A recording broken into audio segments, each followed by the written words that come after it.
mic and make sure it sound right, boys.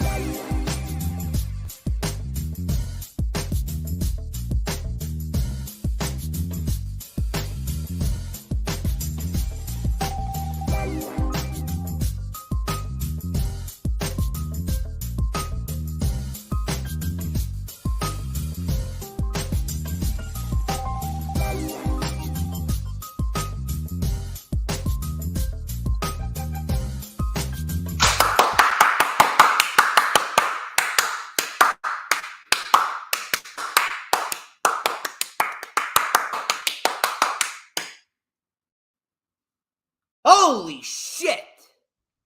The tech guy! My God, help with this fucking Wi-Fi earlier in the day. They said it was supposed to be here between 11 and 2. They come here after fucking 2 o'clock. Now I gotta reschedule everything because I gotta go home. I gotta fucking clean my room and dust my shit. And I gotta go eat dinner. By the way, I had a nice steak dinner with tater tots. It was phenomenal. What the fuck is going on with my Roku? What the fuck is going on with it? What is going on over here? Go to Peacock! Stupid ass Roku. Peacock. I understand that it's past the usual stream time, but you gotta work with me here. Look at this shit. How many people we got in here? I haven't even hit the intro yet, and I haven't even put on the fucking... I did put it on, but it decided to glitch out on me. Only on the DJ Storms channel. We got Hooligan. We got who else? Who the fuck else is gonna come in? The Royal Rumble. Don't freeze up on me. Royal Rumble. Yes, that's what I clicked on. We'll go to the 2017 one. Does that sound good, Roku? Looks like the cock is working. Peacock. Get your mind out of the gutter. Where was I? Oh, yeah, here we go. Tech guy didn't get here on fucking time, so now I gotta push the stream back. But regardless of that, that still does not change the fact that it's Saturday! You know what that means. We're live! Ladies and gentlemen, I'm the one and only DJ Storms, and I would like to welcome each and every single one of you back here to the greatest fucking show on earth, streaming live on 4 different platforms and 6 different accounts simultaneously. Why? Because I am just that damn good.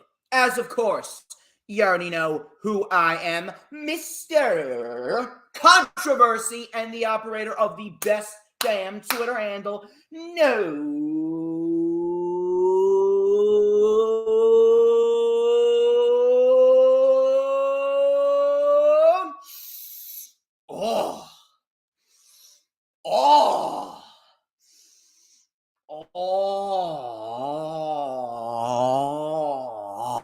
Shit. You like that? A little bit of a change up. But the intro may have changed up slightly, but the smell remains the same, and that's the smell of pure excellence. Wait for it. Wait for it.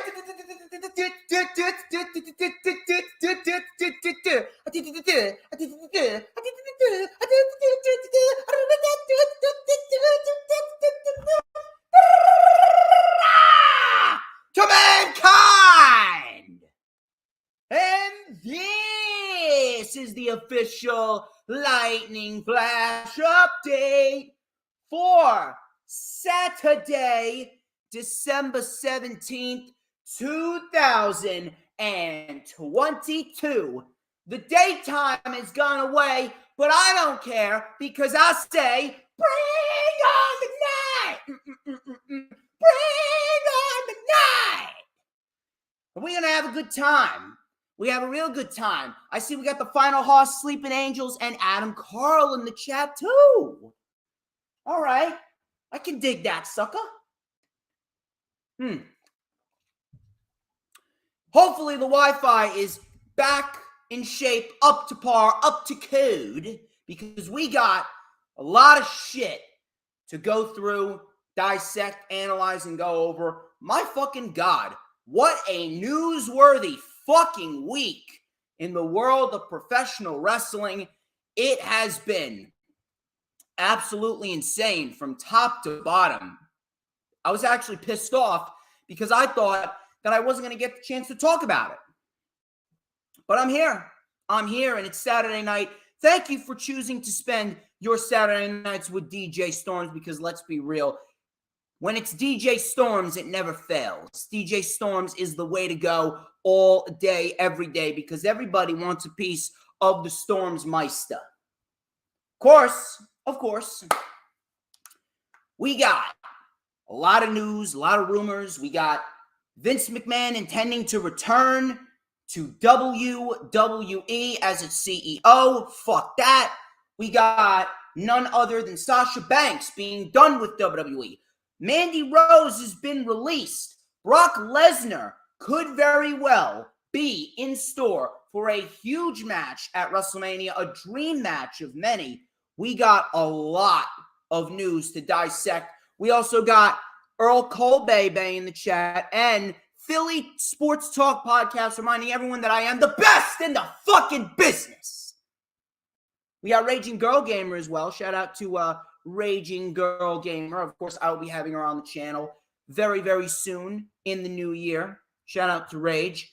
So, before we get into what we're going to get into, please, ladies and gentlemen, remember the usual shtick when it comes to the DJ Storms channel and when it comes to anything DJ Storms related. You must be sure to follow me on social media at HistoryMakerDJS. That is at HistoryMakerDJS on both Twitter and the Instagram. Please make sure that you add me on Facebook as well for collaborations and business inquiries. Please send me an email. My email is, of course, StormsTakeOver@gmail.com. Please make sure that you like the official DJ Storms a business page, and I may just send you an invite to join the official DJ Storms Posse group on Facebook. That is, all of those links are in the description as we speak, so check them out if you haven't already checked them out. Please make sure, if you haven't already done so, that you go and check out the ISPW Christmas Chaos Part 2 vlog, which was a fantastic show. Really good stuff. Probably the best show that they could have possibly ended the year with. We had a big fatal four-way ladder match for the Tri-State title, which saw Michael Mars retain. Bull James turned heel and aligned himself with Maven. He retained the World Championship. You got Eric Corvus taking on Pittman, Bulldog Pittman, which was great. Eric Corvus is slowly becoming one of my favorite professional wrestlers. Rick Recon shined a lot. Lots of good stuff going down with ISPW. So I'm very, very excited to see what the future may hold for ISPW in 2023. And I got a lot of good content coming to you guys next year. I'm thinking about doing a Christmas Eve live stream. If I don't, and I'm probably not. I'm thinking about it, but I probably won't because I do want to spend it with family. I might do something next Thursday. I may do something next Thursday, just a little mini LFU on a Thursday evening. And if I do, I will be sure to notify you guys. But I will be going live on New Year's Eve in the afternoon, obviously. You're going to end the year. You got to end the year right. You're going to end it with DJ Storms because let's be real. There's DJ Storms and then there's everybody else. So please make sure that you set your calendar dates for New Year's Eve because I'll be going live with the LFU and I will be doing a top 10 matches of 2022 list. So if you guys want to hear my thoughts regarding the best matches of 2022, please go and check it out ASAP. Set your calendar dates because you are not going to want to miss it. With DJ Storms, you never are going to want to miss a thing because everything that I do, everything that I touch turns to gold. Please make sure, if you haven't already done so, like the stream, whether you're watching it on Twitter, Twitch, YouTube, or the Facebook page. Please make sure that you share it out. People, share the stream out. We want to get as many people in here as possible. Share the stream out on all platforms of social media.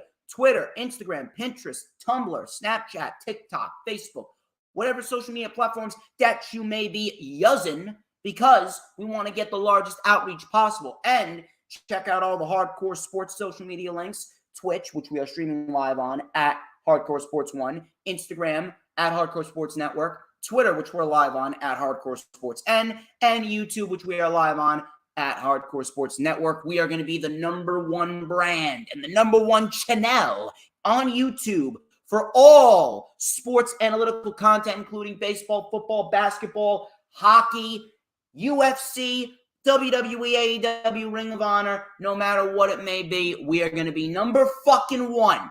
Just like I'm #1. Just like I am the alpha male of the IWC. We're going to rename Saturday. Fuck Saturday. We're going to call it Storms Day. Fuck Saturday Night Live. This is the real Saturday Night Live. This is Storms Day Night Live, motherfucker. Now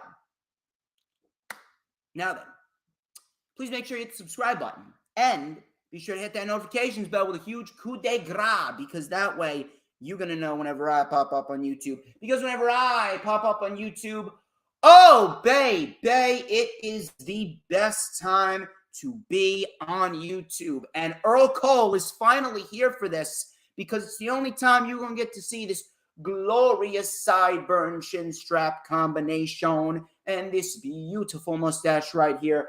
Give me one solitary second. Hey, Earl, it's your part, baby, because we got that magic Ace comb. And my God, how fitting is it that it has the name Ace on it? Because I'm the ace of the IWC, and we're going to light it up right here with a little and a dash of and a whole lot of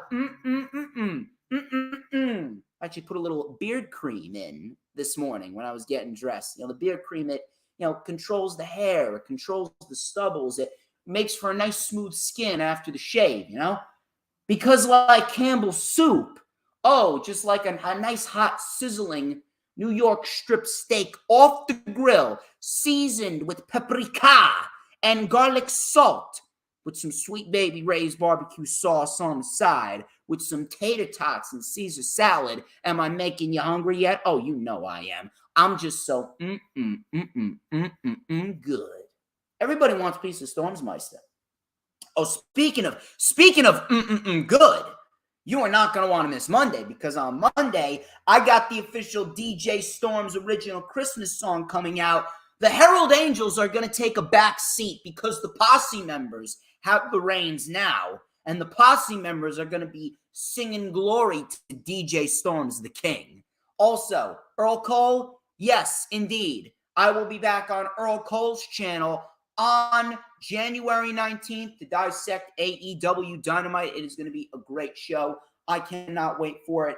And I'm very, very happy indeed that Earl Cole is inviting me back on his channel. It's always a pleasure, and I thoroughly enjoy it every single time. But enough of the self-brand promotion and the advertisements. People. We're going to get straight into the topic of discussion right here.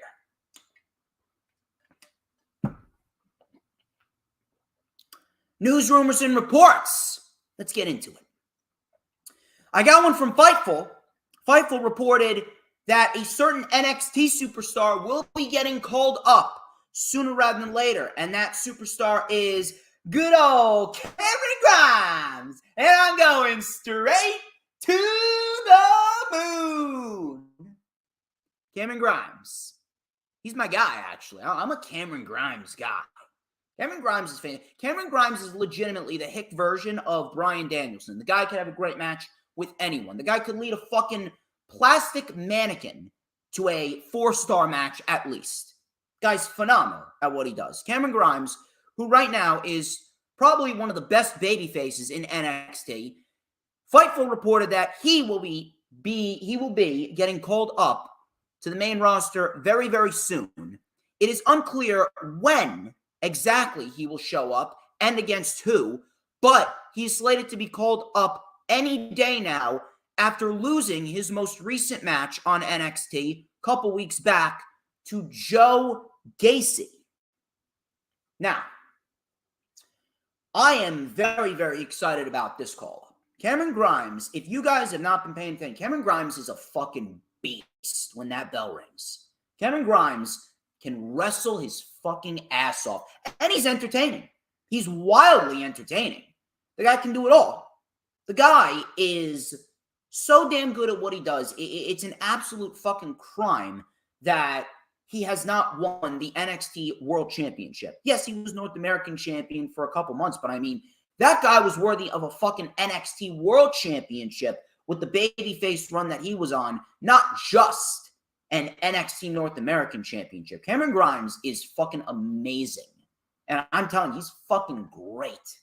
Cameron Grimes has had some of the best matches on NXT TV that I could remember since the days of Gargano and Ciampa and Cole and Ricochet. He was leading everyone to great matches. Dijakovic, Keith Lee, Johnny Gargano himself, Matt Riddle, people like LA Knight. The feud with LA Knight in 2021 was fucking amazing. Excellent stuff. Over the $1 Million Championship and Ted DiBiase. Fantastic. Cameron Grimes is so good at what he does, and I could not be more happier that he's finally getting called up to the main roster. Now, I don't know what's going to happen with him. That remains to be seen, but I mean, you put him anywhere, and he's going to fit like a glove. You want to put him on Monday Night Raw? Have him fighting guys like Rollins and Theory and Ali and Ziggler and Gargano. I'd love that. Have him go to SmackDown. You can have him fight Gunther and Ricochet and Santos Escobar and Butch and Nakamura. Can you imagine a Gunther versus Cameron Grimes? I'm telling you, Cameron Grimes would sell his fucking ass off to make Gunther look like $1 million. Not that he doesn't look like $1 million, but I mean, you imagine a match like that? I'd love to see that shit. Cameron Grimes getting called up to the main roster, it's a very good thing. Very good thing, and he's going to add a lot of value in whatever position that they place him in, because he is that damn good. He's very versatile. Can't wait to see what he does. This is an interesting report, rather. According to PW Insider, the NXT tag team of Idris Enofe and Malik Blade were backstage at Raw this past week. Now, I did not do my research for WWE Main Event. I do know of one wrestler that did appear on Main Event, and we're going to talk about her later.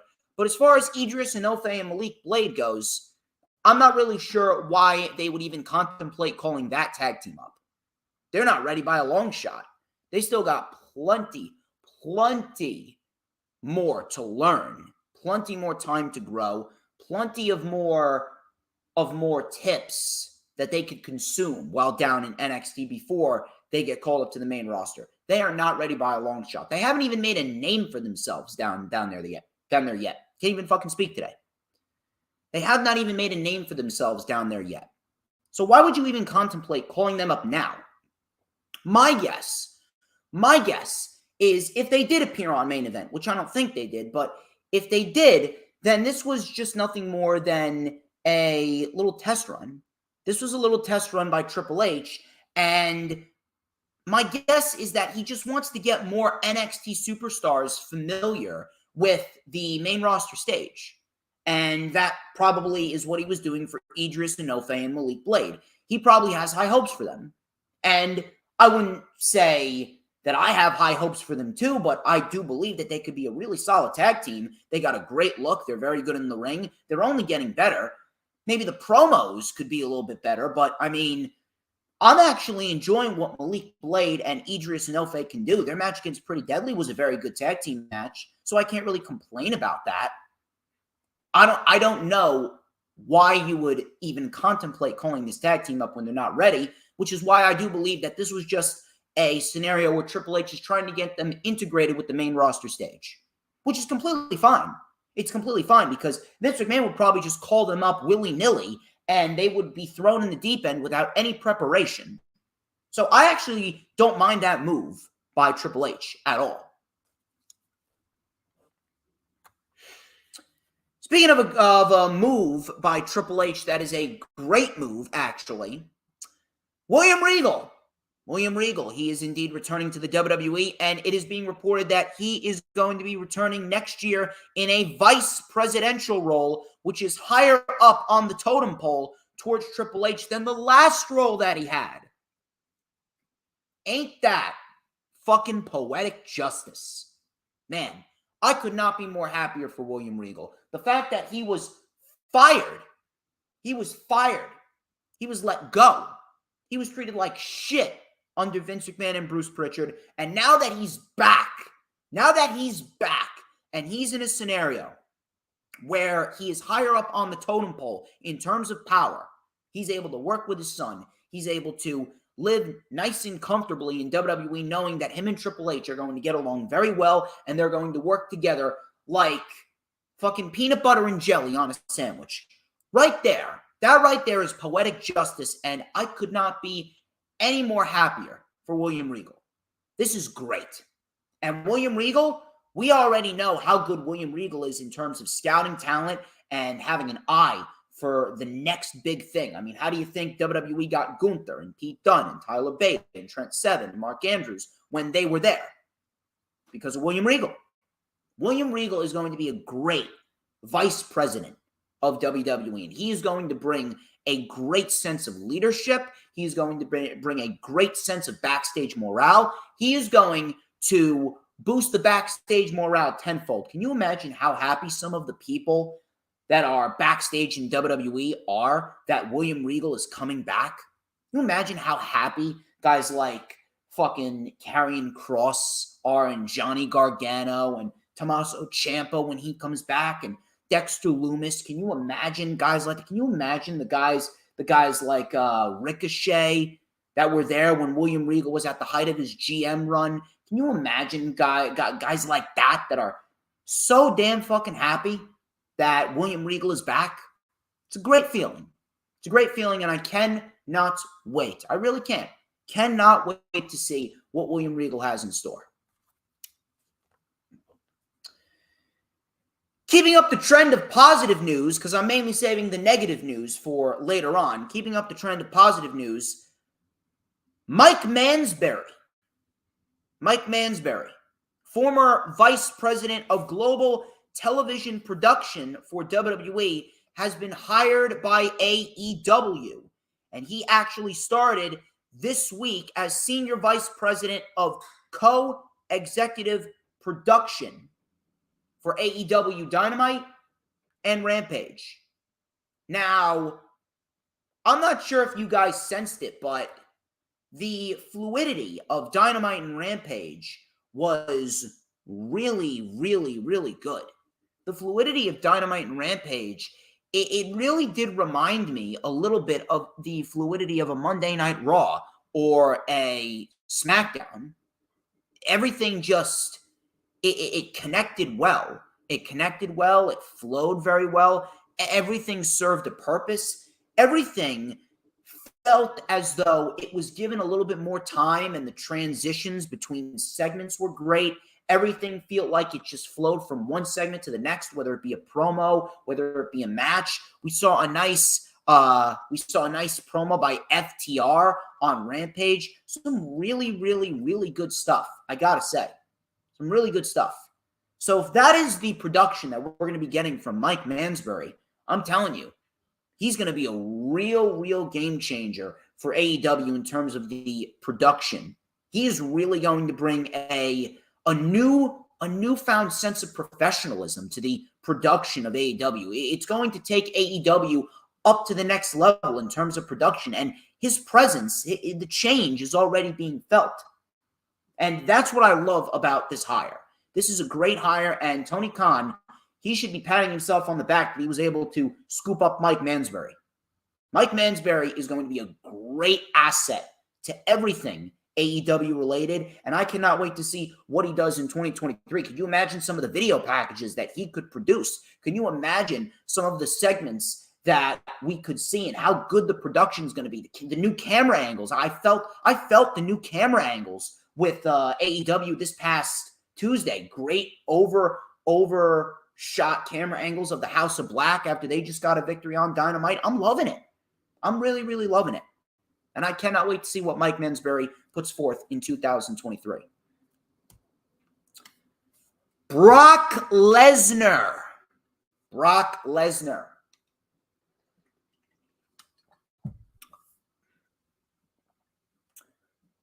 According to a new report from WrestlingNews.co, Brock Lesnar's opponent for WrestleMania will not be Bobby Lashley. Will not. But instead, they are currently discussing that the Ring General, Gunther, is going to be Brock Lesnar's opponent at WrestleMania. The site wrote, and I quote, after asking someone who's familiar with the creative plans, WrestlingNews.co was told that Lesnar versus Gunther is one of the matches listed internally for the show. Gunther has talked about wanting the match because he feels that a match with Lesnar would present the biggest possible challenge for him. Now,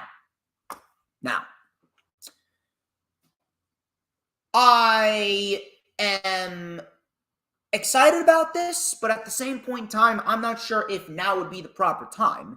Because if anything, I had it in my head that we were going to see Sheamus and Gunther at WrestleMania, Sheamus and Gunther Part 3, and we were going to see Sheamus inevitably win the Intercontinental Championship and become a Grand Slam champion. That's what I had in my mind. Now, we didn't get that. Or we're not getting that in terms of the internal plans. So what happens going into WrestleMania? I don't know. Does Gunther keep the title going into a match with Brock Lesnar? I mean, if that's the case, I definitely would not mind that. I mean, it would make Gunther look like a beast if he beat Brock Lesnar, retain the Intercontinental title, and it would make the Intercontinental title look great too. It would really make the Intercontinental title feel important. But then again, what happens with Sheamus? I don't know. Maybe, now I'm not sure if this is absolutely going to be the case. Maybe we see Sheamus beat Gunther before WrestleMania. Maybe, how about this? Maybe we see Gunther and Brock Lesnar have a little back and forth in the Royal Rumble. Maybe we see them have a little back and forth at the Royal Rumble. Maybe after we get Lesnar and Lashley at the Rumble, which I assume is going to be the case, they could have a singles match on the undercard in the Rumble. Lesnar's in the Rumble. What if Gunther eliminates Brock Lesnar at the Royal Rumble? Now, I pitched this idea for Karrion Kross because I thought that Kross would have been a better opponent for Brock Lesnar, considering that Gunther would be fighting Sheamus. But what if we reverse the roles? Instead of having it being Kross, then we can have it be Gunther. And if Gunther's going to drop the Intercontinental Championship, what if we have Gunther eliminate Brock Lesnar in the Royal Rumble, then at the Elimination Chamber, Gunther defends the Intercontinental title against Sheamus, and Brock Lesnar costs Gunther the championship? What if Brock Lesnar costs Gunther the championship and Brock Lesnar fucks over Gunther? Gunther drops the title to Sheamus. Sheamus can go into WrestleMania as the Intercontinental Champion, and then Gunther can go after Brock Lesnar and seek revenge for him costing Gunther the Intercontinental title. That's definitely a route that they could take. And you know what? If they do take that route, I'm not going to complain about that. I'm not going to complain about that at all. That would actually be a pretty interesting, a pretty creative route. And it would make sense. It would make sense. Lesnar wants revenge on Gunther for eliminating him in the Rumble. Gunther gets fucked over by Brock Lesnar, and then Gunther goes after Lesnar at WrestleMania with Gunther winning. I mean, it's a win-win. That would probably be the best way to take the title off of Gunther and protect him. I can't sit here and complain about that at all. I think that would be a great decision. Now, I would personally prefer Gunther and Sheamus at WrestleMania and Brock Lesnar putting over Karrion Kross, but beggars can't be choosers. We'll have to see what happens. But if done right and built up correctly, I would not mind seeing this match between Gunther and Brock Lesnar at WrestleMania at all.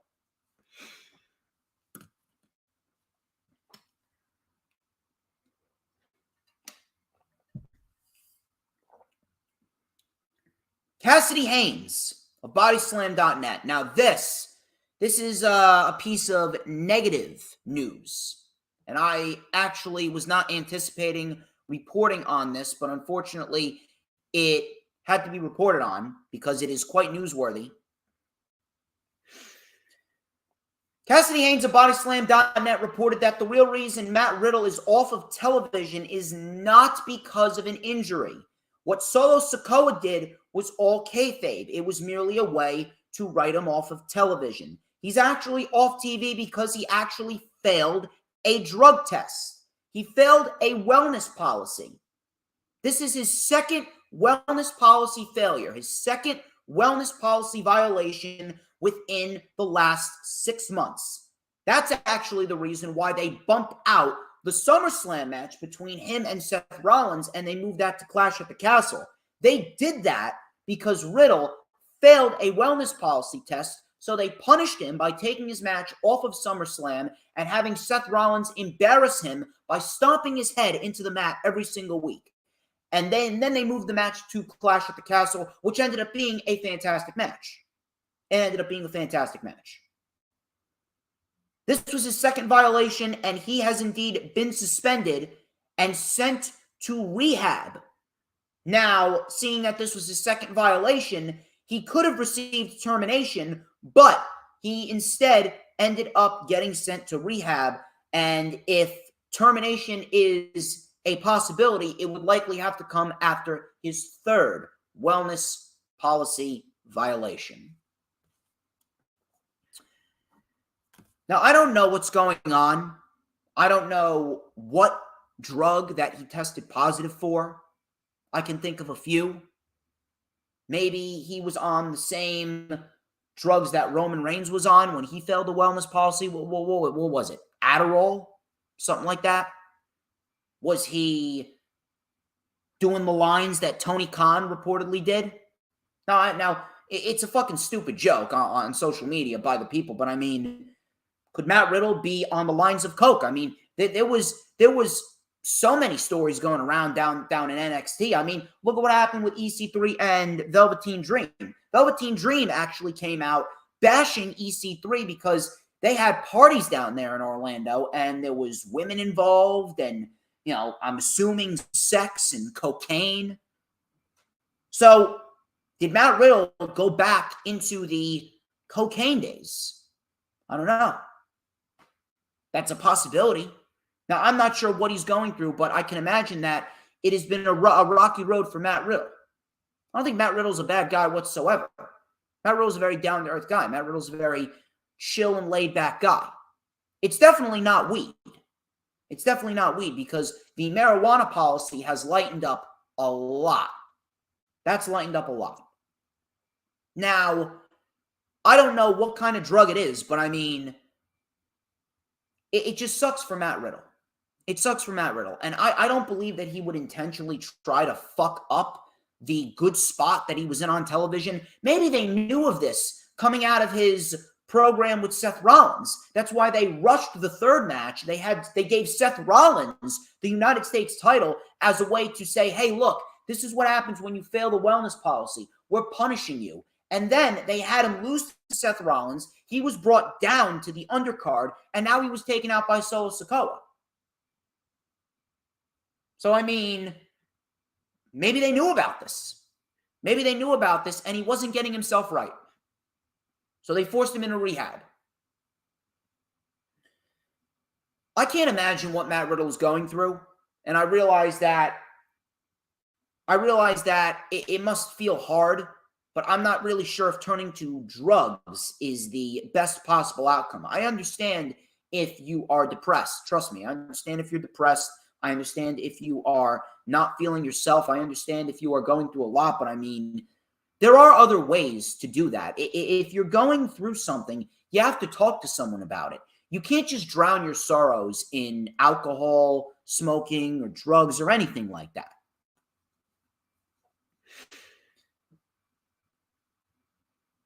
It's quite sad.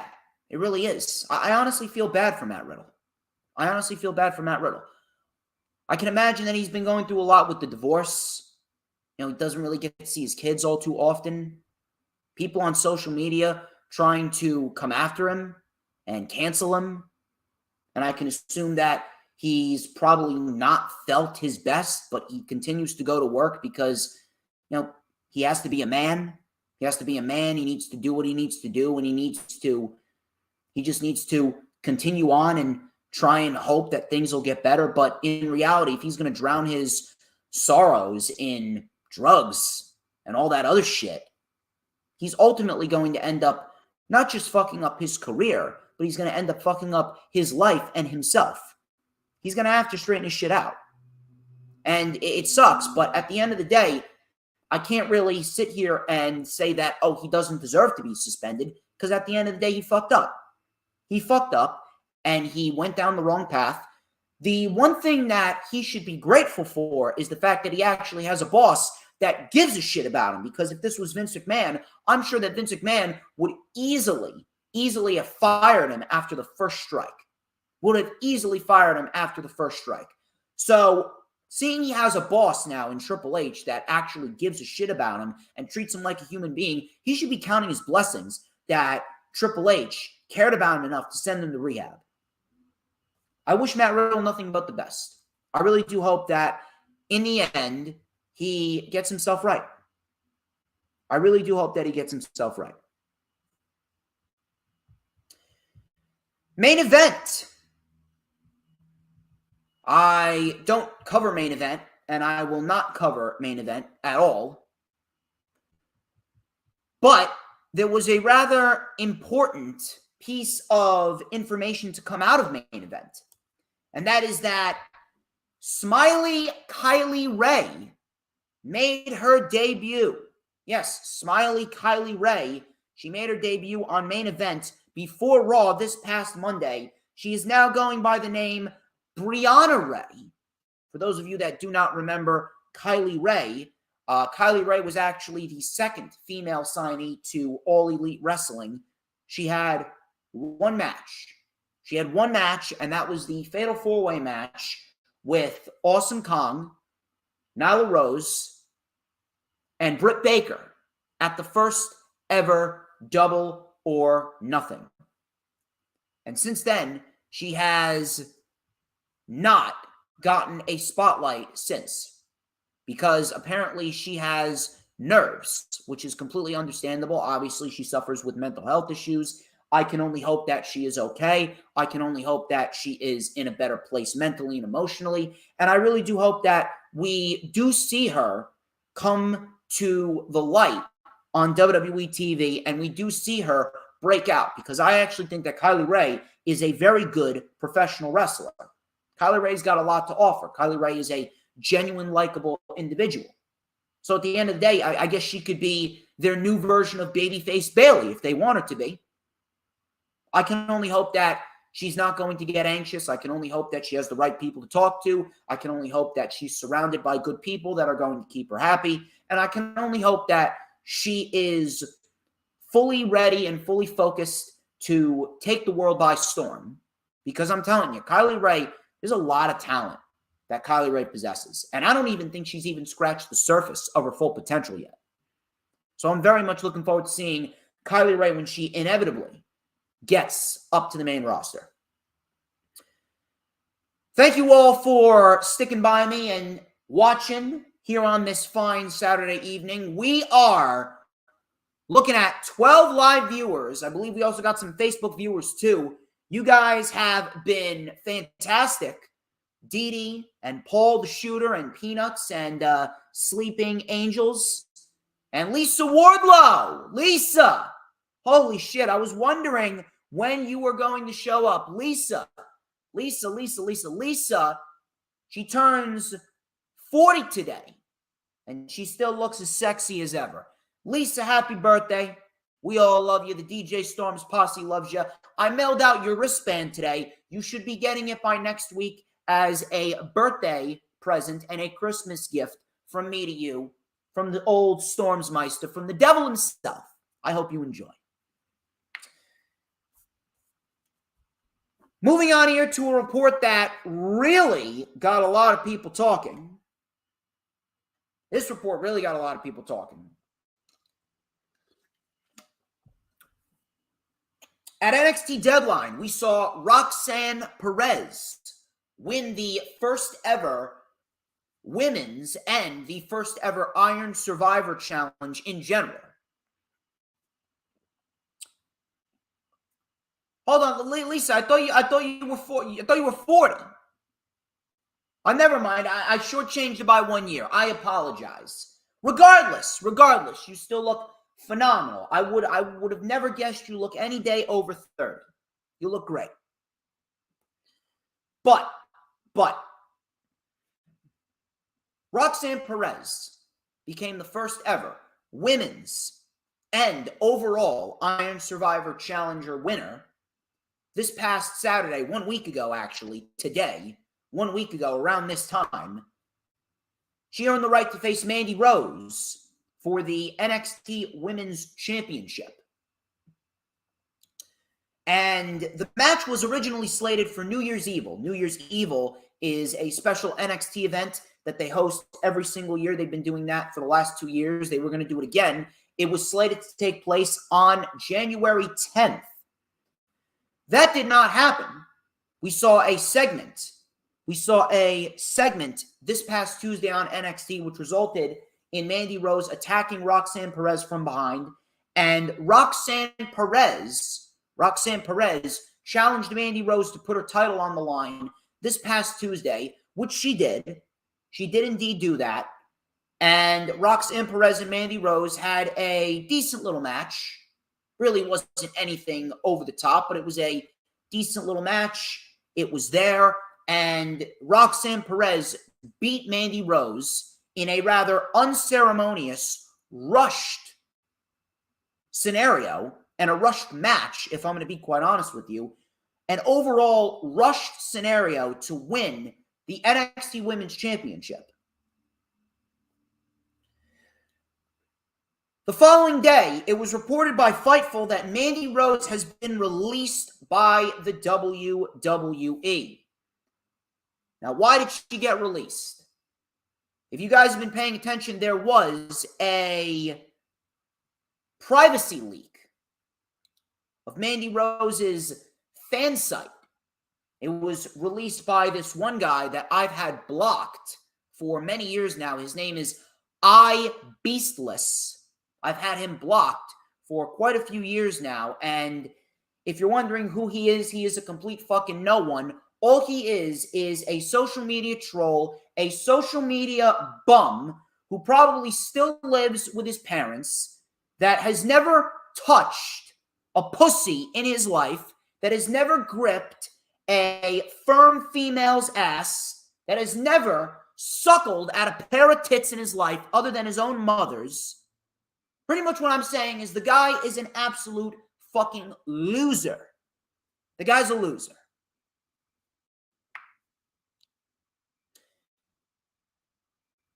Beastless leaked Mandy Rose's private photos and videos, and they surfaced all over social media. And pretty much what it was a fan site. I believe it was MandySax.com, which is Mandy's real name, Mandy Sax. Amanda Sax. Amanda SACS.com.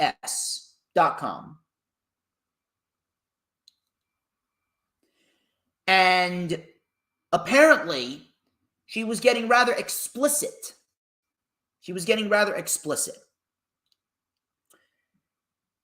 Apparently, WWE fired her over the fact that she was producing this explicit content, and WWE is oriented around being a family environment. Now, First of all, if the third-party platform was still an issue, that would be ridiculous. It's not because of a third-party platform. Triple H is much more lenient. He doesn't give a shit about a third-party platform. If this was Vince, that would have been a different story. But this isn't Vince. This isn't Vince at all. Triple H has no problem with third-party platforms, but it all depends on what you are using the third-party platform for. And if that's the case, and Mandy Rose was using it to promote herself, that's not a problem. I mean, you want to do typical bikini photos, you want to do nice, custom, exclusive content that is somewhat suitable that you would see in a catalog, that's fine. But then it started to get more risque. It started to feel as though she was on Playboy. She was on a Playboy exclusive series. Started to get really, really explicit. That is a different type of scenario. Now, Mandy, apparently, according to some sources, WWE knew about this. They asked Mandy to take it down. Mandy said no. Mandy said that she didn't want to stop producing that type of content because she was making a lot of money. Now, the money is not an issue. You want to continue making a lot of money? That's completely fine. But if you're going to promote something, promote yourself in an explicit way that is not, it's not legal under the terms of your contract, considering that WWE is a family-oriented environment, then at the end of the day, you're going to get punished. So a punishment was warranted. But firing her? You fired her over that? You really just went right for the headshot? You couldn't have given her a warning shot, like a shot in the arm, or a shot in the knee, a shot in the foot, a shot in the leg. You had to go right for the kill blow over this? Correct me if I'm wrong. I don't think Mandy Rose has had a single violation of any WWE policy. Not a wellness policy violation, not an ego problem, not an issue with another superstar where she was pissed off, she didn't complain about her spot or anything like that. This was her first real offense. And how long has she been with the company? What, 7, 8 years? And you fired her over this? Very, very hypocritical. Considering that the Usos, they got DUI after DUI after DUI and they didn't get fired. Why did you fire Mandy Rose? Some people were even saying that Mandy Rose, she intentionally tried to get herself fired because she saw how much money she was making with this and she wanted to continue on doing this. Now, I'm not going to completely rule it out, but I mean, to me, it sounds a little ridiculous. And the reason why is because with everything that Mandy Rose did to get better in the ring, get better on the mic, reinvent herself, and just completely revitalize her career. NXT revitalized Mandy Rose. I find it very hard to believe that she would give up all the potential that this gimmick could have had on the main roster. I'm not saying that she's going to be winning Royal Rumbles and main eventing WrestleManias, but, I mean, you could have at least gotten a few years of mileage out of this gimmick. You could have at least gotten a few decent matches and decent feuds out of people like Bianca and people like Becky or Bayley or Dakota or Io. With how good Mandy Rose got herself, she's not the best, but considering where she was a few years back, Mandy Rose, she really got better. She fucking busted her ass to get better. I find it very, very hard that Mandy Rose would intentionally try and get herself fired, and she would give up all the hard work that she did, putting herself through all this pain and all of this stress to revitalize her career. I find it very, very hard that she would give that up for a career in, for lack of a better term, softcore pornography. I find it very, very odd. For lack of a better term, I really, really find it odd that she would give all that up for softcore pornography. Or at least a form of that. So I don't think she got herself intentionally fired. I don't think she wanted to quit at all. There were people saying that Mandy Rose was blindsided. She was completely caught off guard by this firing. And you know what? A lot of people were. Why did Mandy Rose get fired? Now, I have a theory. I'm not sure how valid this is, but I have a theory. maybe WWE realized that, hey, some people are getting a little too comfortable with the fact that Triple H is in charge. Matt Riddle violated 2 wellness policies, and he's still with the company. The Usos violated DUI after DUI after DUI. He's still with the company.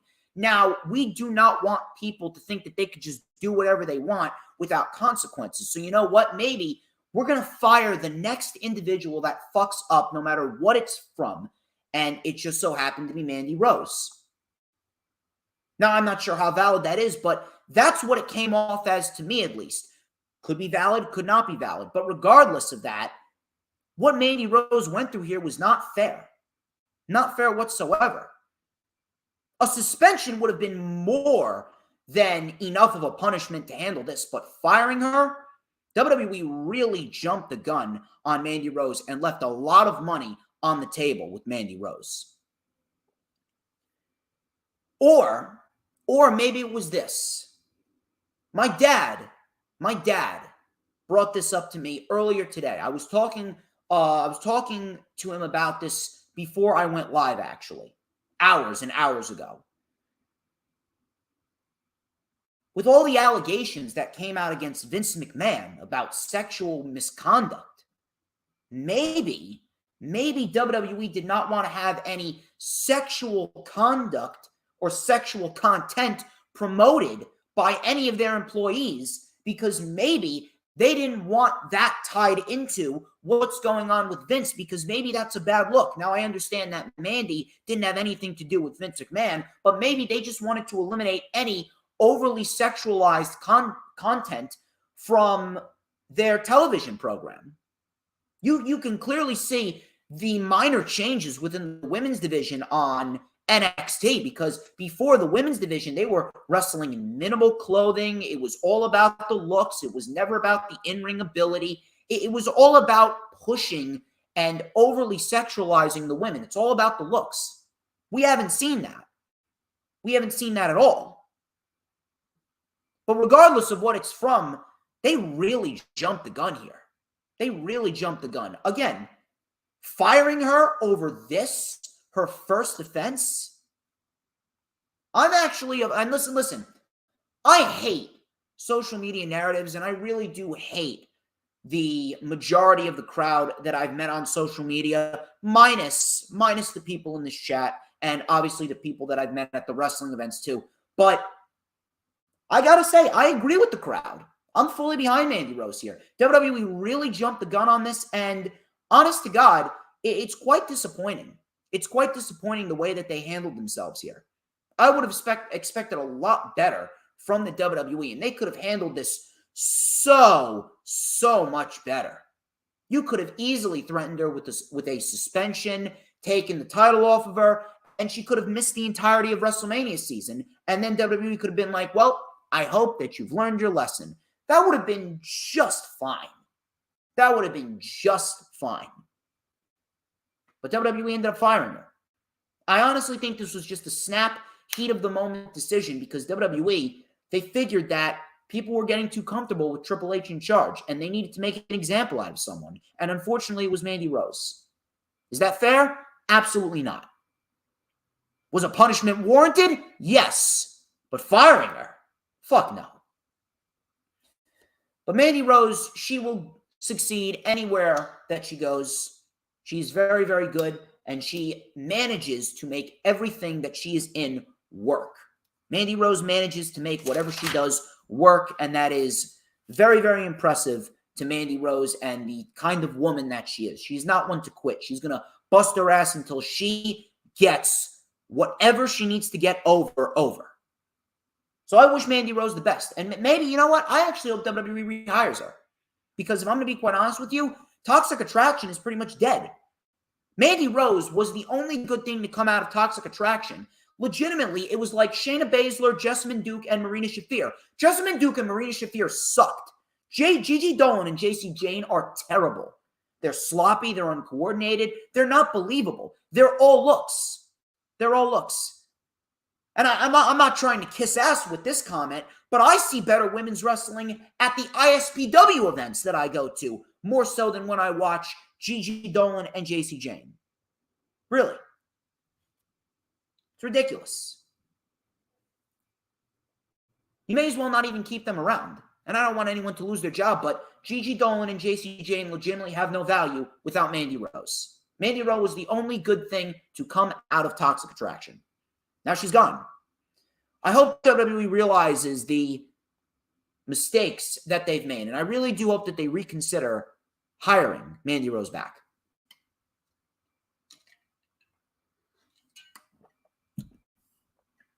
Moving on from a woman who was actually pretty decent in the ring to a woman who was never decent in the ring at all. I don't know where this shit came up. I don't know how this came up. I don't know what to think of this. Well, I do know what to think of this, but I mean, it just came out of no fucking where. Rumors are going around that Alicia Fox could be Saraya's tag team partner on Dynamite on January 11th, 2023. Now, I heard this from a couple of low-end fan Instagram pages. Now, I'm not really sure how valid this is, but the rumor going around is that she's training again for an in-ring return, and she knows that her last run ended horribly. I'm going to let you guys sit on that for a minute. Alicia Fox being Saraya's tag team partner against Jamie Hayter and Britt Baker.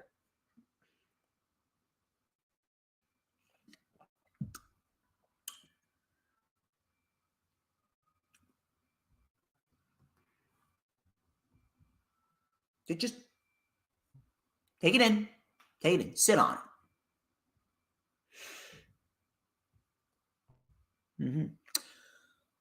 My answer to Alicia Fox showing up and being Saraya's tag team partner, the answer to that is a big fuck no. Fuck no. No. No. I do not give a shit when anyone says we are not even talking about Alicia Fox and the term women's wrestling together in the same sentence. Do not even bring, please, spare me the bullshit. Do not make me laugh. Is this a fucking early April Fool's Day joke? And some people were actually defending this. Some people were actually thinking that this was a good fucking decision. You out of your fucking mind? Listen. If she got herself sober, good for her. She got herself sober, good for her. She got herself right, good for her. She found someone that she loves. I think she got engaged as well. She's training. She wants to get better in the ring. Fine. I appreciate that effort. I really do appreciate that effort. But at the end of the day, the reputation that she left behind, whether or not the reason why she was so terrible in the ring was because of alcohol abuse or not, is irrelevant. At the end of the day, she could be sober. She can be engaged. She could be training to get better in the ring. Fine. If she's getting her personal life in order, that's fine. That's great. And you know what? I'm happy for her. But at the end of the fucking day, that's not my business. It's not my business. Not my business at all. I don't give a shit what goes on in a wrestler's personal life. Okay? Now, Alicia Fox, she may be a nice individual. She may have gotten herself sober. She may have been in a scenario where she is now finally starting to feel like herself again, and she's in a good mental and emotional place, fine. But at the end of the day, that doesn't mean shit. Okay? I don't give a shit what goes on in a wrestler's personal life. All I care about and all my business is concerned with is what goes on when the camera starts rolling and when the bell rings. When the bell rings, that's my business. And when it comes to Alicia Fox, when that bell rings, she morally, ethically, spiritually, physically, positively, absolutely, undeniably, and entirely sucks. She is one of the worst women's wrestlers in the history of the business. If Matt Riddle can put on a match of the year candidate with Seth Rollins while potentially on fucking cocaine, but yet Alicia Fox can't even put on a halfway decent match, can't even do a single fucking punch correctly on alcohol, what does that tell you about Alicia Fox? That tells you Alicia Fox is a terrible professional wrestler, period. Alicia Fox, give me a fucking break. Look, if she wants to end her career on the proper terms, that's fine with me. But being Soraya's tag team partner after hyping up this match for so long, you honestly think that that is the best option? Especially when Warner Brothers executives are going to be in attendance at the Forum in California? If Soraya's tag team partner is not Sasha Banks or Thunder Rosa, it is a complete flop. If it's not one of those two women, I do not even give a shit. Please, do not even bother. Do not even fucking bother with me. Alicia Fox being a mystery tag team partner for Saraya is a fucking disaster waiting to happen. You are not going to hype up something like that and not have it be a big name. And Alicia Fox, she ain't no fucking big name. She ain't no fucking legend. She was a fucking embarrassment. Whether or not it was because of alcohol abuse or not, I do not give a shit. I don't. Now, the rumors have since died down, but I'm telling you, when that day comes, it's going to be creeping in the back of my fucking mind. I just can't help but think the fucking worst. I just can't help but think the fucking worst. Speaking of the worst, that's not even the worst fucking report that I got for you. Apparently, Vince McMahon is planning to come back. Ringside News reported that Vince McMahon felt that retiring was the wrong decision and he intends to come back to WWE at some point. It is worth noting that Sean Ross Sapp of Fightful reported that WWE higher-ups want nothing to do with Vince McMahon. Now, I don't really want to think too much of this, and I really didn't want to report on this, but I mean, is it really too good to be true? Is it really too good to be true? I don't know. I don't know. Is it really too good to be true to think that Vince is gone? Could very well be. It honestly could very well be. Some people were even saying that, does Vince McMahon ever truly retire? A lot of people have been throwing that idea around. Some people think that Vince was never going to fully retire. Some people thought that Vince was going to inevitably reveal that he's still running WWE behind the scenes. There were people throwing that idea around a lot, and I was just like, I just let it roll off my back. I really just let it roll off my back because the television product, it showed something different. But I mean, holy fuck. Holy fuck. If this is a real possibility, we could be in for a fucking recession like we've never fucking seen before. I'm telling you. We could be in for a fucking recession worse than the United States of America is going through right now with fucking Joe Biden as the president, the illegitimate president. Excuse me. Trump won in 2020. Fuck you if you don't think so. But I'm telling you right now, if you want to talk about a fucking recession, holy shit, if Vince returns, this would probably be the biggest recession in pro wrestling that I've ever fucking seen. I'm telling you. And you know what? The more that I think about it, the more of a possibility it is. Because of how fucking egomaniacal Vince McMahon really is. People were actually thanking Vince McMahon when he inevitably hung it up. Listen, I don't give a shit what Vince McMahon did in the past. It's all about what you've done for me lately. Vince McMahon is a fucking piece of shit inside and outside the wrestling business. Why would you even be remotely excited, or why would you even be remotely somber that Vince McMahon hung it up? Vince McMahon hanging it up was the greatest decision that could have ever been made in the history of WWE. It was the greatest day in WWE history. Fuck Bryan winning the world title. Fuck Stone Cold. Fuck The Undertaker. Vince McMahon retiring July 22nd, 2022 was the greatest day in WWE history. Look at what we've gotten. I'm telling you right now, we haven't even scratched the surface of what Triple H is capable of. Triple H has not even fully begun the true process of rehabilitation. After WrestleMania, the real process of rehabilitation is going to begin. Because WrestleMania is going to be that ultimate reset.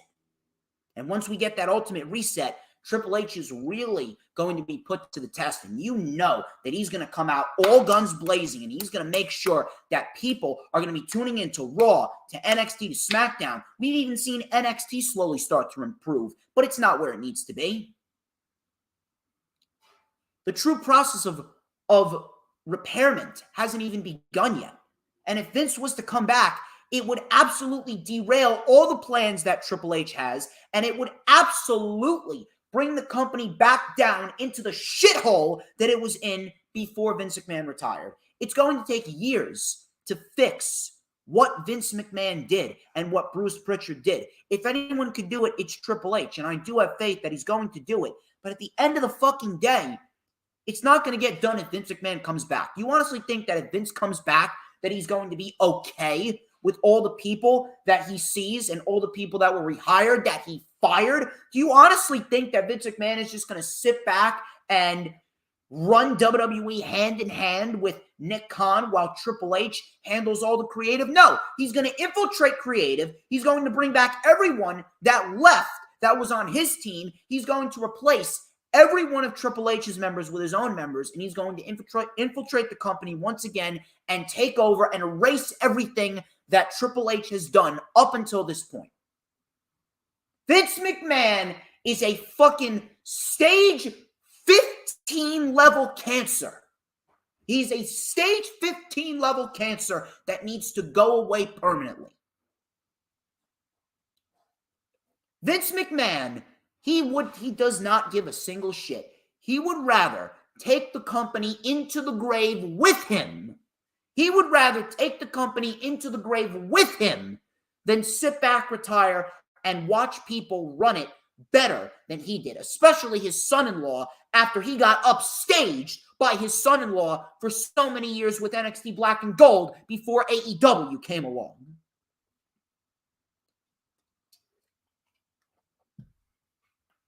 I would not be shocked if Vince McMahon is intending to come back. The only thing that we have right now that's our saving grace is the fact that the WWE higher-ups don't want anything to do with Vince McMahon, and rightfully fucking so. Rightfully so. But holy fuck. Holy fuck. I'm telling you, we could very well be on the verge of Vince regaining power, and I hope that's not the case. But at the end of the day, I've said it numerous amounts of times, and it could very well hold true. It could very well hold true. Vince McMahon will not truly be gone. Vince McMahon is not truly gone from the WWE and anything WWE related until his heart stops beating. Vince McMahon is never going to be truly gone from the WWE until the man no longer is breathing. The blood is not pumping through his veins. He is not conscious. The only way that Vince McMahon is going to be truly gone forever is when he is 6 feet under in a grave, whenever that may be. The one thing that I hope for is that more allegations come out. More allegations come out about how much of a piece of shit Vince McMahon is, and more allegations are going to further and further push Vince McMahon into the hole that he's already gotten himself into.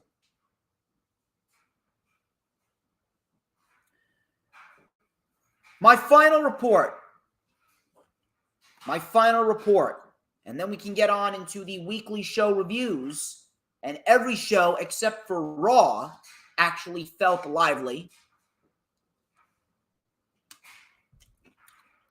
Sasha Banks, she is officially done with WWE. According to Dave Meltzer, following up on PW Insider's report that Sasha Banks is going to be at the Tokyo Dome for Wrestle Kingdom at the beginning of January.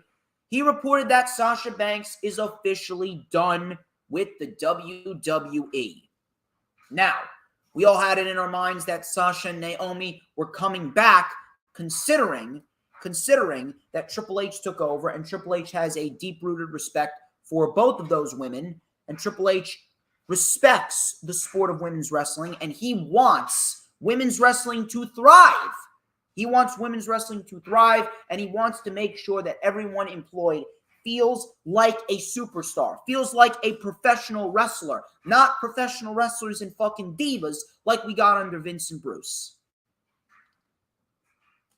Will we see her back in WWE? I do believe that we will see her back in WWE, but right now is not the proper time. Maybe she could be officially done with WWE altogether, and she's going to live out the rest of her professional wrestling career with New Japan, and New Japan could potentially lead to AEW. You know for a fact that she definitely wants to mix it up with some of the women on AEW TV. Britt Baker, Jamie Hayter, Hikaru Shida, Thunder Rosa, Toni Storm, Mercedes Martinez, Athena, Serena Deeb, just name a few. Maybe she could be done with WWE, and the only time that she's ever going to come back is when the Hall of Fame comes around. Who knows? Who knows? But why did Sasha leave? Some people were saying it was a money issue. Some people were saying that it was a contract issue. Some people were saying that Sasha wanted a huge apology after the way that she felt slighted under Vince McMahon and Bruce Pritchard.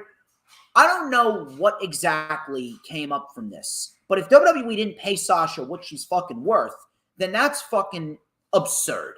It's absolutely fucking absurd. You give that woman a fucking blank check, because that woman is worth however many fucking millions that she wants, because Sasha Banks, whether you want to admit it or not, Sasha Banks is going to go down as one of, if not the greatest women's wrestler of all time, right up there with Bayley. Right up there with Bayley. The only woman that right now can hold a candle to Sasha Banks is Io Sky. She's phenomenal. She's unbelievable. Io Sky. Maybe I guess you could throw in Jamie Hayter. Maybe I guess you could throw in Athena. But I mean, Sasha's at the top of everyone's list. If Sasha's not at the top of your list as one of the greatest, or potentially the greatest of all time, probably the greatest since Trish Stratus and Lita, you're out of your fucking mind. You are out of your fucking mind. You may be retarded. Why did Sasha really leave? Now again, my theory, but I guarantee you this theory holds a lot of validity. I understand that a lot of the feminazis out there might get a little pissed at what I'm saying, but at the end of the fucking day, it holds a lot of fucking weight. And it's true. I've said that women's wrestling in the WWE is just absolutely fucking dead. It's dead. And it's true. And why do I say that? It's not Triple H's fault. It's not Becky's fault. It's not Bianca's fault. It's not Becky. It's not Asuka. It's not Rhea. It's not Tegan Knox. It's not Liv Morgan. I'm not even blaming Ronda Rousey. Ronda isn't even to blame. The only people that are to blame are Bruce and Vince. I stated this numerous amounts of times. After Ronda Rousey's first run, which was great, and it did everything it needed to do, Ronda's first run made women's wrestling into a must-see sport. The women were actually outshining the men when Ronda Rousey was there the first time around. And Ronda Rousey made that women's division into something special. It brought a spotlight to women's wrestling, and so many people stepped up their game. Becky stepped up her game. Asuka, Sasha, Charlotte, Bayley, Ruby Soho, when she was there as Ruby Riott, she mixed it up with Ronda. Everyone stepped up their game. The women's division was one of the best aspects about the show.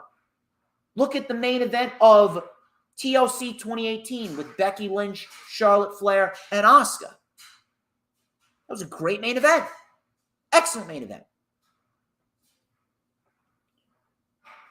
What did WWE do after that?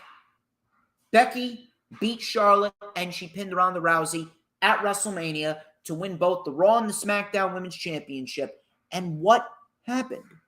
What happened? Her first feud coming out of WrestleMania was against Lacey fucking Evans. Lacey Evans, who to this day, I still don't know why she has a contract, and I don't give a shit if that's harsh or not. Women's wrestling was at its peak with Ronda Rousey there, her first run. And WWE did nothing to capitalize on it. That was their opportunity to make women's wrestling a mainstay. And then Triple H took over and he continued the women's evolution and the women's revolution in NXT Black and Gold. So many great stars come out of NXT Black and Gold. Shayna, Kyrie, Athena, Asuka, however many, Ruby Soho, Nikki Cross. God, how many other fucking women? How many other fucking women? I know I'm missing a hell of a lot more. Dakota Kai. And what did Vince McMahon do with all of them? Vince McMahon just shit all over them. Because they weren't Nia Jax. They didn't have a famous last name. All because they weren't Charlotte Flair. All because they weren't Alexa Bliss. They were shit on. They were completely fucking shit on, and they were completely fucking buried. All the women's stars that Triple H created, Vince ultimately destroyed, buried, never to recover, fired. And women's wrestling ever since then, it's just been a bathroom break on the show. Not because the talent is bad, but because so many years of shit booking has created this mentality in the fans' mindset of, if they don't care, why am I'm going to care? Why am I going to care if they don't care? Why should I care if they don't care? And now we look at it today, and Triple H is fighting an uphill battle, as well as the females that are performing out there. They're fighting an uphill battle, trying to put women's wrestling back on the map, at least in the WWE. AEW's women's division is not where it needs to be, but they got a hell of a lot more going for it. You got the rise of Willow Nightingale, the rise of Sky Blue, the rise of Jamie Hayter. Jamie Hayter and Britt Baker, they're set on a collision course at some point. Saraya has looked great ever since she came back from 5 years worth of an injury and spinal stenosis. Thunder Rosa should be on her way back. Sheeta is doing great work. She's about to put on a banger of a match with Jamie Hayter next week. What about Mercedes Martinez and Athena? That match at Ring of Honor Final, that was a fucking great women's wrestling match. A great match. And Athena, a Triple H girl. She's the Ring of Honor Women's World Champion. She was made into a fucking superstar at Final Battle last week at the hands of Tony Khan. Triple H didn't do that. Triple H didn't give Vince McMahon a women's superstar. What did he do? Had her lose to Nia Jax at the first ever women's pay-per-view and completely destroyed any sort of credibility that Athena, Ember Moon, could have ever had. And then she broke her fucking ankle during a fucking 24/7 title chase. Piss fucking poor. So Sasha had it in her mind of, well, you know what? If the women's division is as bad as it is now in terms of the mentality and the vibe, and I know it's going to take years to repair, why am I going to stay here? And on top of that, Sasha's already done everything there is to do in terms of being a WWE women's wrestler.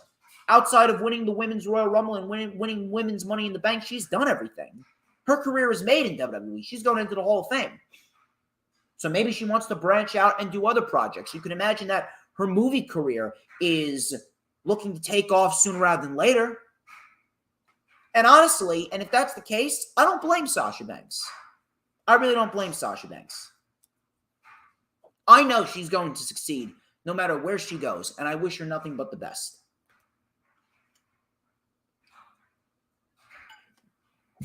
Holy shit, lot of news. I hope you guys enjoyed the rants.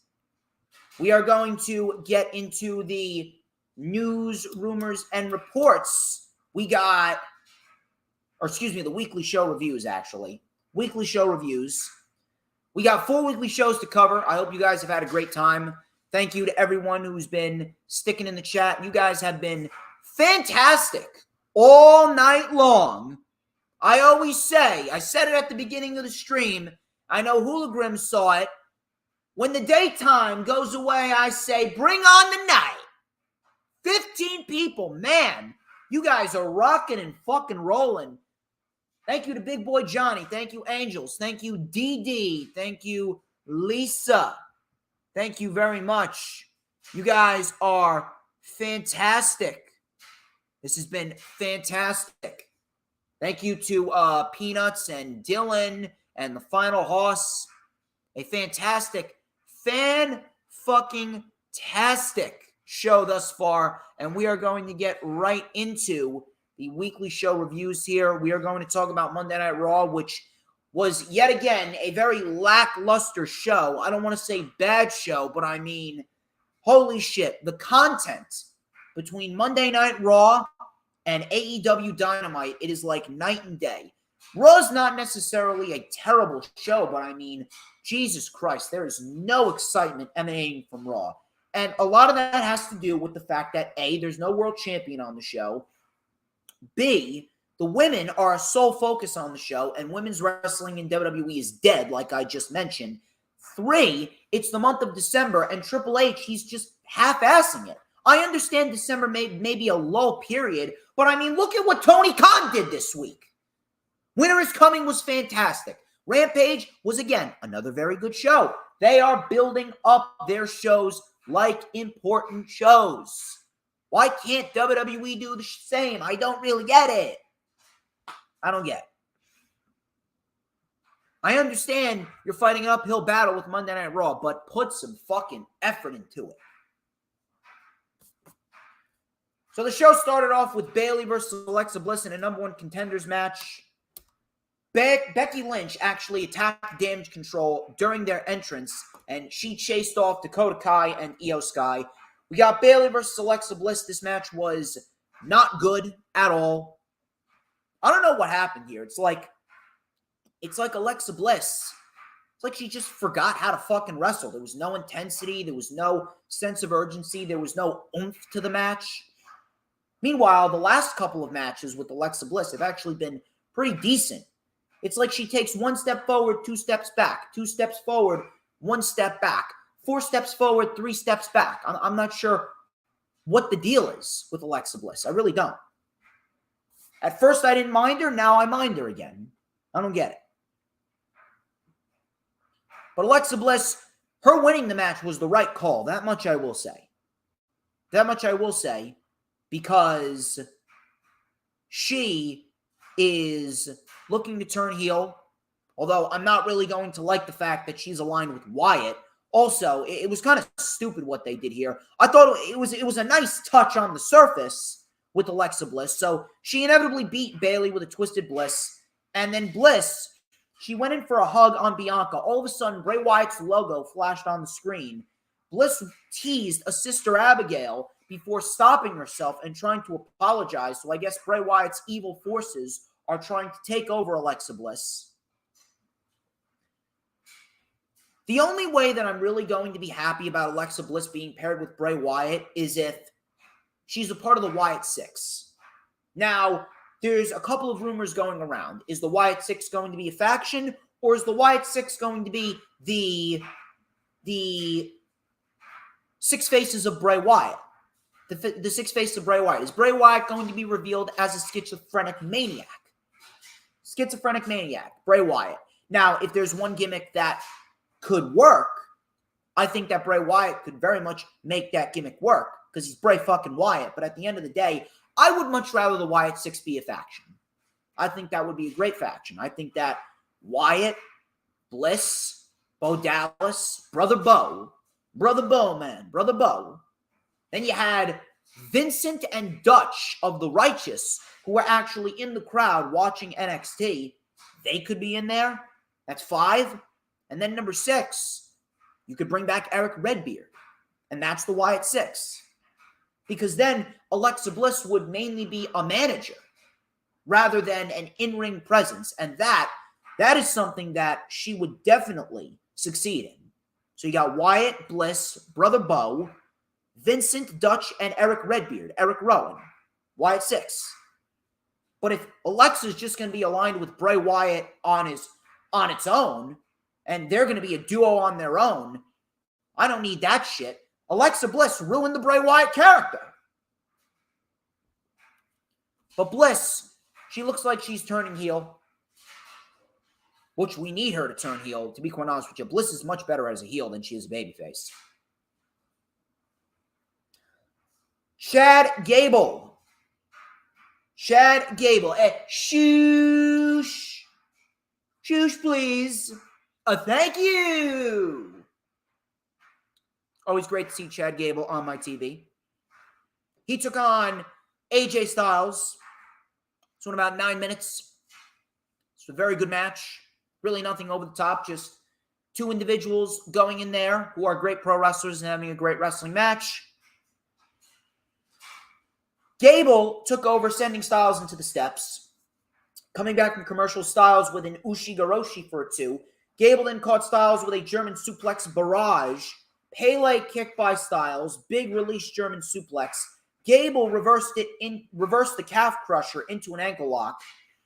Then Styles reversed the calf crusher. Gable reversed it again. Northern Light suplex by Gable for a 2. Styles then with a beautiful looking Styles clash.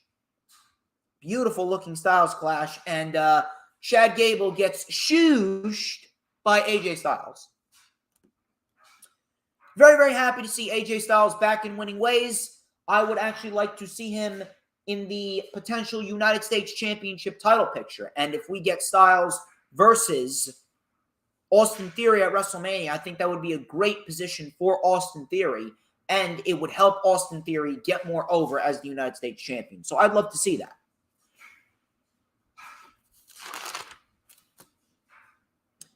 Judgment Day versus the Street Profits and Akira Tozawa. This was probably the best thing on the show.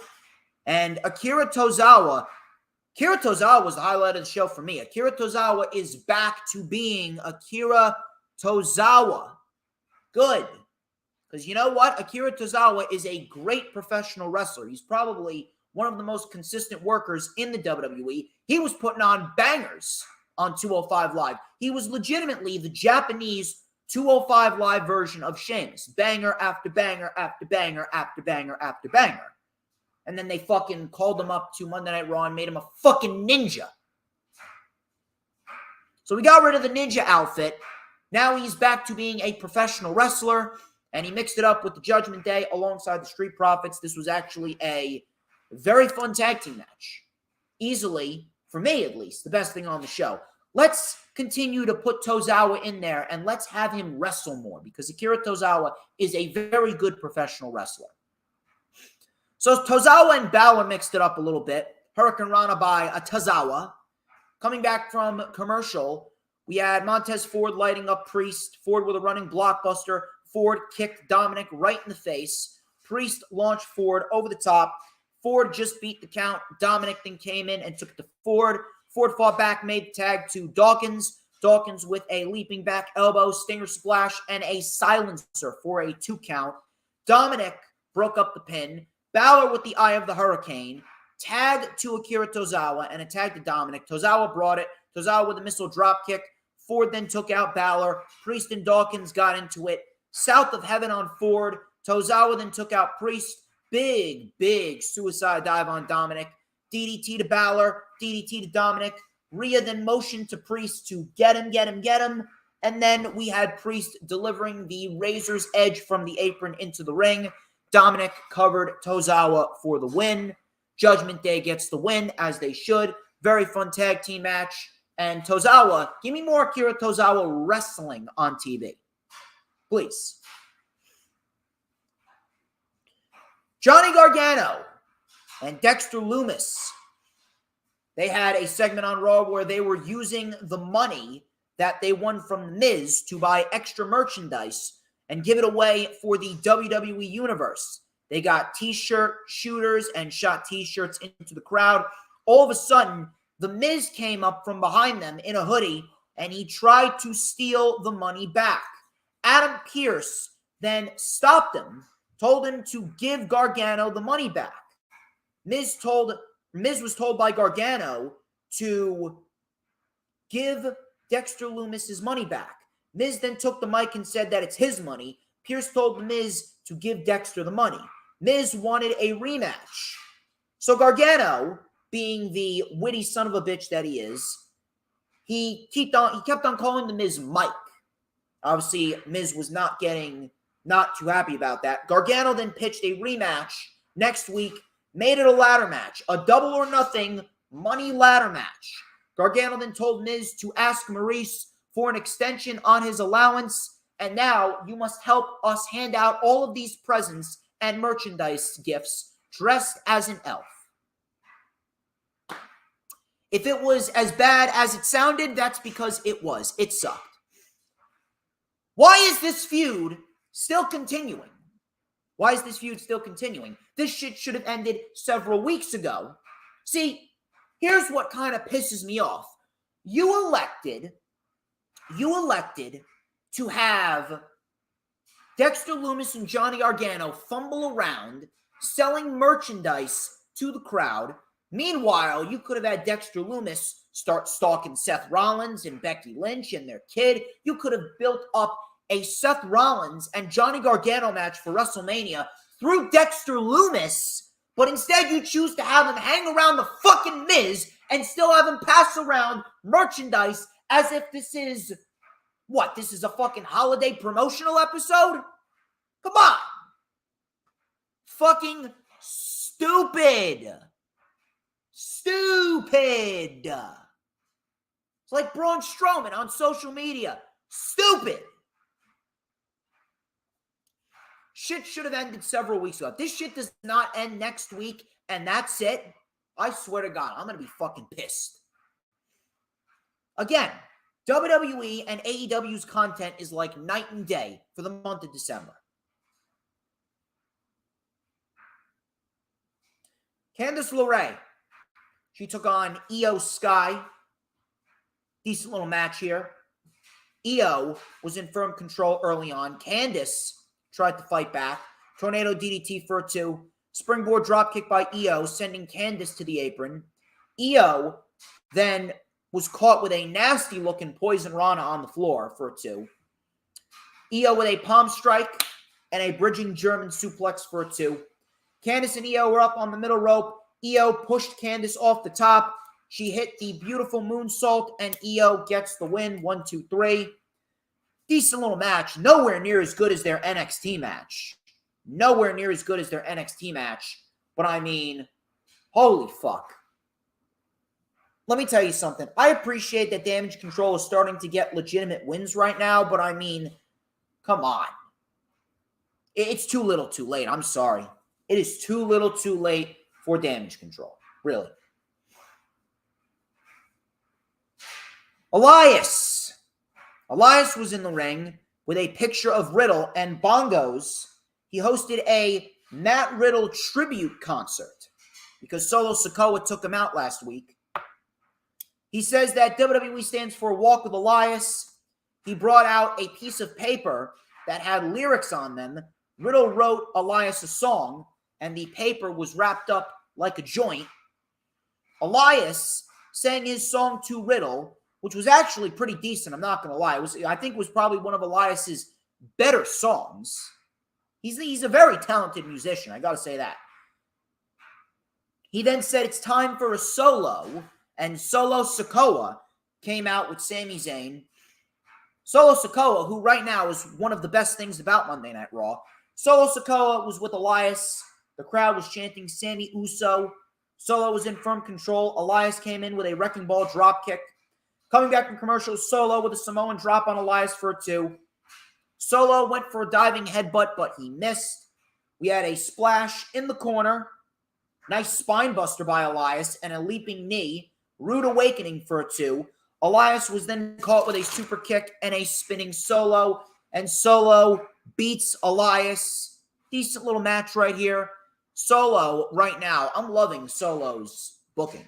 Solo Sikoa is being booked perfectly on WWE TV. Solo then continued to beat down Elias. Solo with a Samoan spike to Elias. He then went for a chair and he put it around Elias's neck to do the same thing to Elias that he did to Riddle. Kevin Owens then came out, delivered a stunner to Solo. Then he delivered a stunner to Elias for good measures because Elias and Ezekiel, they have a history with Kevin Owens. And Kevin Owens, he was not too fond of Elias and Ezekiel. That was that. Rhea Ripley versus Asuka. Good match. Good match. But at the end of the day, now we've seen it numerous times. Still a good match. Asuka, she came out with no face paint. She looked like how she did in NXT. So I'm not sure what's going on here, but could a heel turn for Asuka potentially be coming? Is Asuka looking to go back to her roots? I don't know. If that's the case, I like it. Asuka then came in with some double knees to Rhea Ripley. Coming back from commercial, Asuka lit up Rhea with some kicks. Rhea Ripley then slowed the pace down. We had Rhea Ripley with a beautiful stalling suplex attempt, but Asuka reversed it. Enziguri on the ground. Asuka then with some stiff strikes, a sliding kick, hip attack in the corner. Dominic Mysterio then caused the distraction. We then had Rhea taking over. Asuka locked in the Asuka lock, but Dominic helped Rhea get her foot on the rope. Asuka sprayed blue mist into the face of Dominic, and Rhea Ripley hit the Riptide for the win. If Asuka's going to turn heel, I hope that she does, because I think Asuka could be a phenomenal fucking heel. And then the main event, it was Bobby Lashley, Big Bob, and Seth freaking Rollins dancing his way to the ring. Seth Rollins. I love Seth Rollins. I think that what he's doing is great. Seth Rollins, number one contenders match to see who was going to face Austin Theory for the United States Championship. This was a very good match for what it was. Rollins came in with a flying knee off the apron. Very nicely done. We then had the crowd firmly being behind Seth Rollins. Rollins was then sent into the crowd. Coming back from commercial, we had Bobby Lashley with a stalling suplex for a 2, which looked very, very nice by Mr. Bob Lashley. We then had Seth Rollins mounting a comeback. Nice crossbody by Rollins. We had Rollins with a suicide dive, super kick, and a Falcon Arrow. Lashley then sent Rollins into the post. Rollins then with a super kick for a 2. Frog splash by Rollins for a 2. Lashley then blocked the stomp. And then Lashley, he hit a power slam, went for the hurt lock, but the referee went flying to the floor and tweaked his knee. Rollins got out. Lashley hit the spear. Rollins kicked out. Lashley was then arguing with the referee. Rollins hit a pedigree in midair, which looked great, and Rollins wins it. Rollins is fighting Bobby Lashley. This was an overall very good match. And then afterwards, Lashley then tried to plead his case, but he ended up accidentally elbowing a referee thinking it was Seth Rollins. And then Adam Pearce came out, tried to talk some sense into Lashley. Lashley shoved him, and Adam Pearce screamed to Lashley, "You are fired." So they're playing that up. I don't know what's going to happen next week, but apparently Lashley and Pearce are having a nice sit-down to talk things out man-to-man. Should be interesting to see what happens there. Well, Monday Night Raw was very lackluster. Couple good things on the show, but ultimately a very dull, a very lackluster show. They really need to turn shit up because whatever they're doing right now, it's just not hitting. It's not working. I don't know. Well, ladies and gentlemen, I hope you guys are having a great time. Hope you guys are having a phenomenal time. Here's what I need you to do.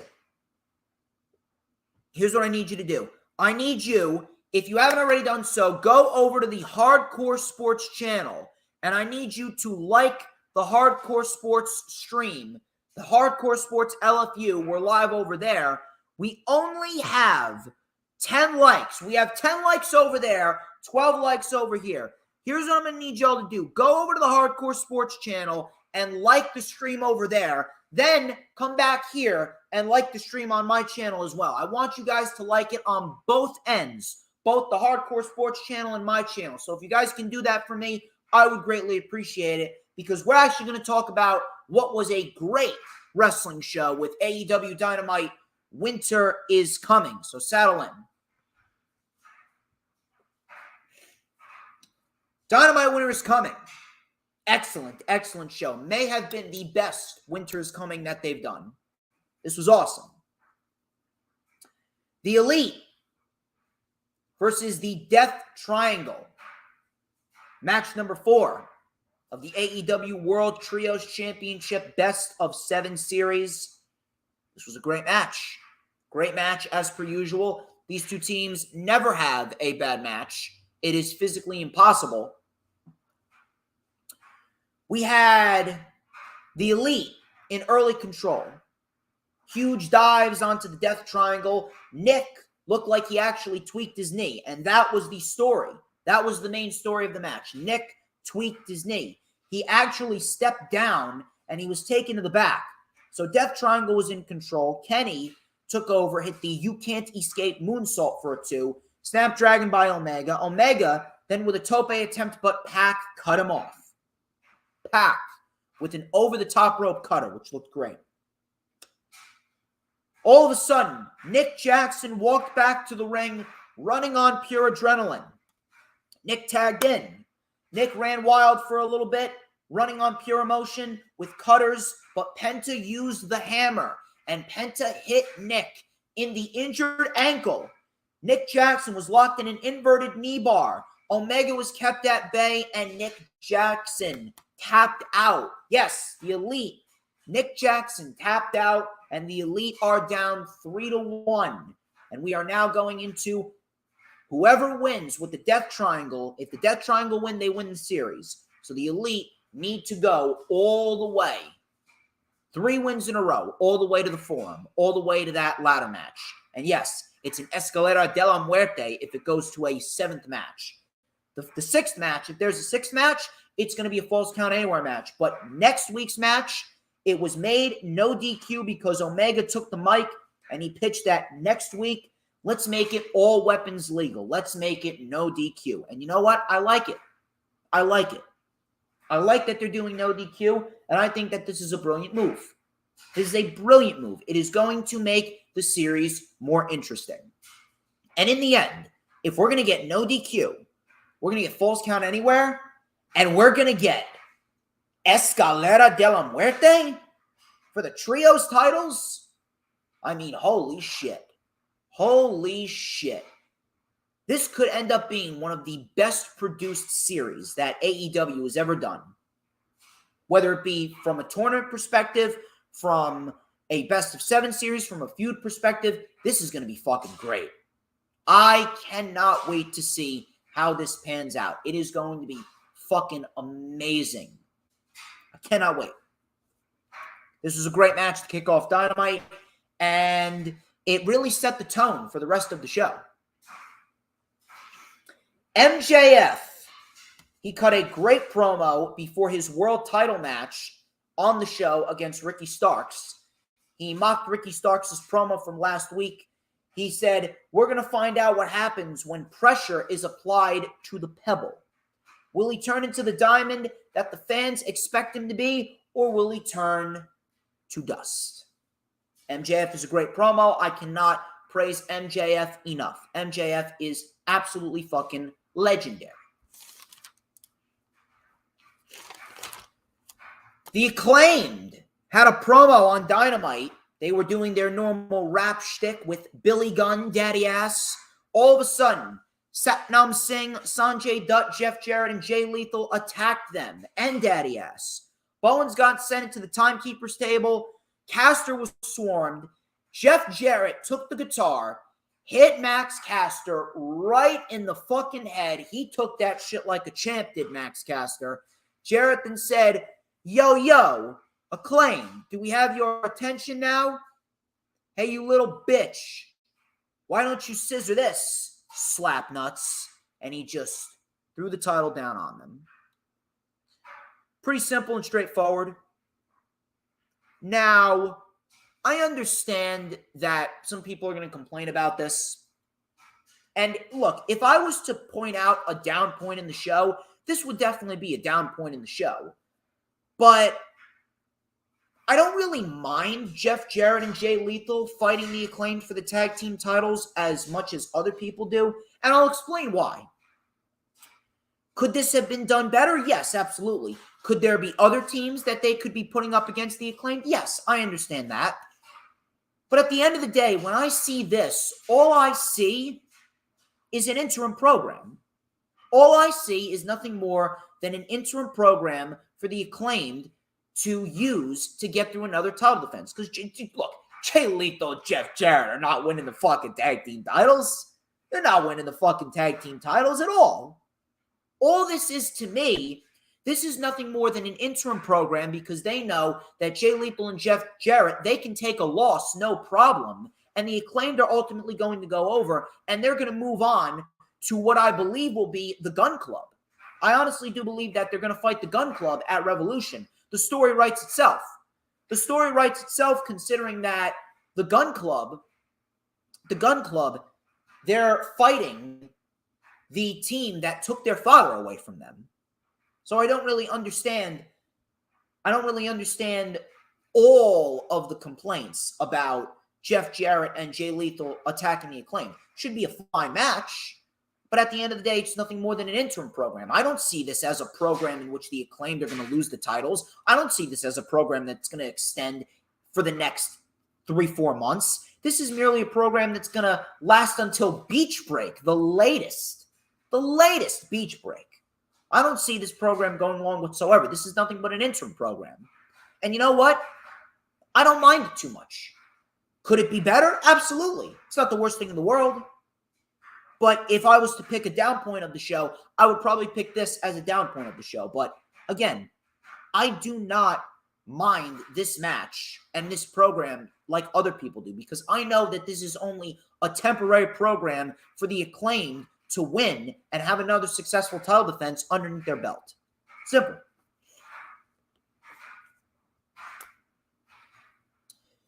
Brian Cage versus Jungle Boy, Jack Perry.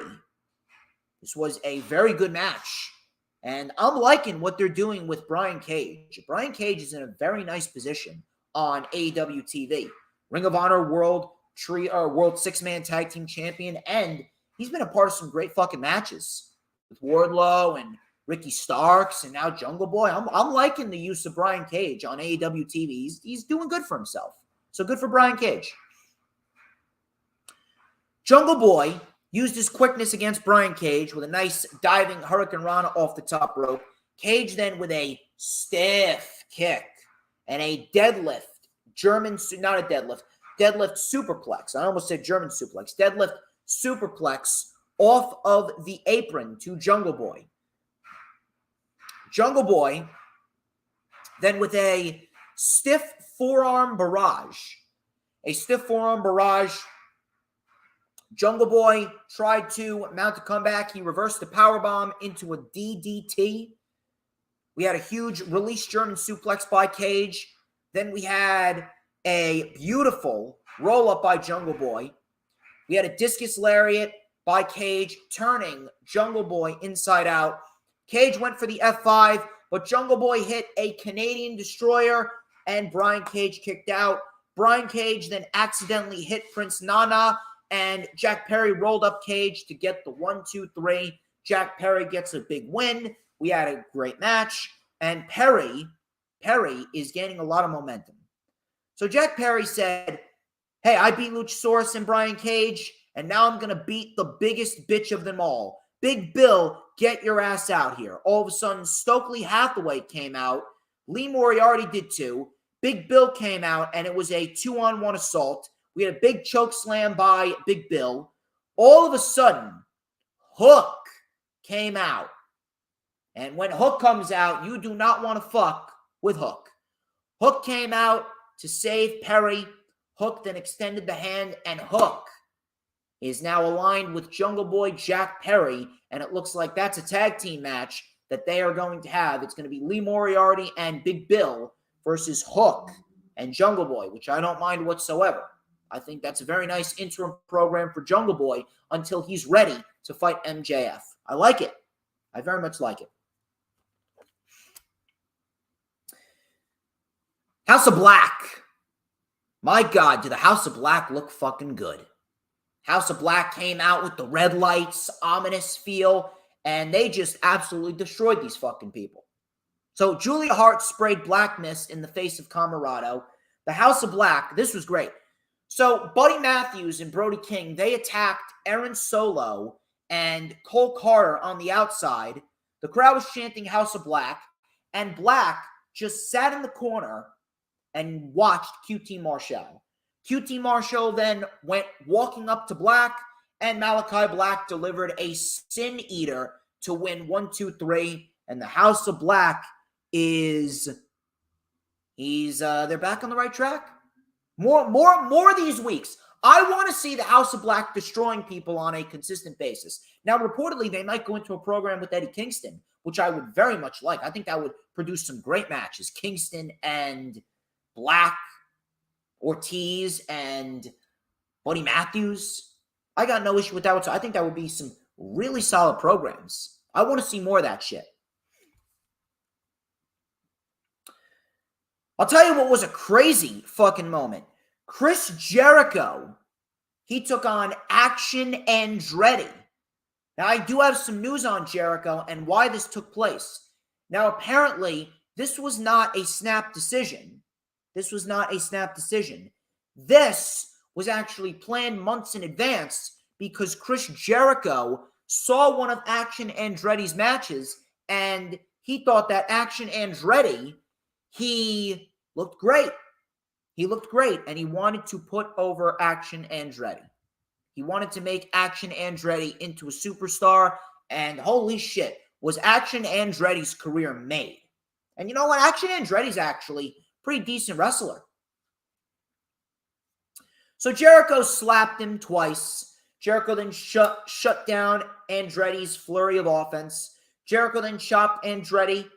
We had a head scissors by Andretti, and then a Death Valley driver by Jericho. The crowd was chanting, "Let's go, Jobber."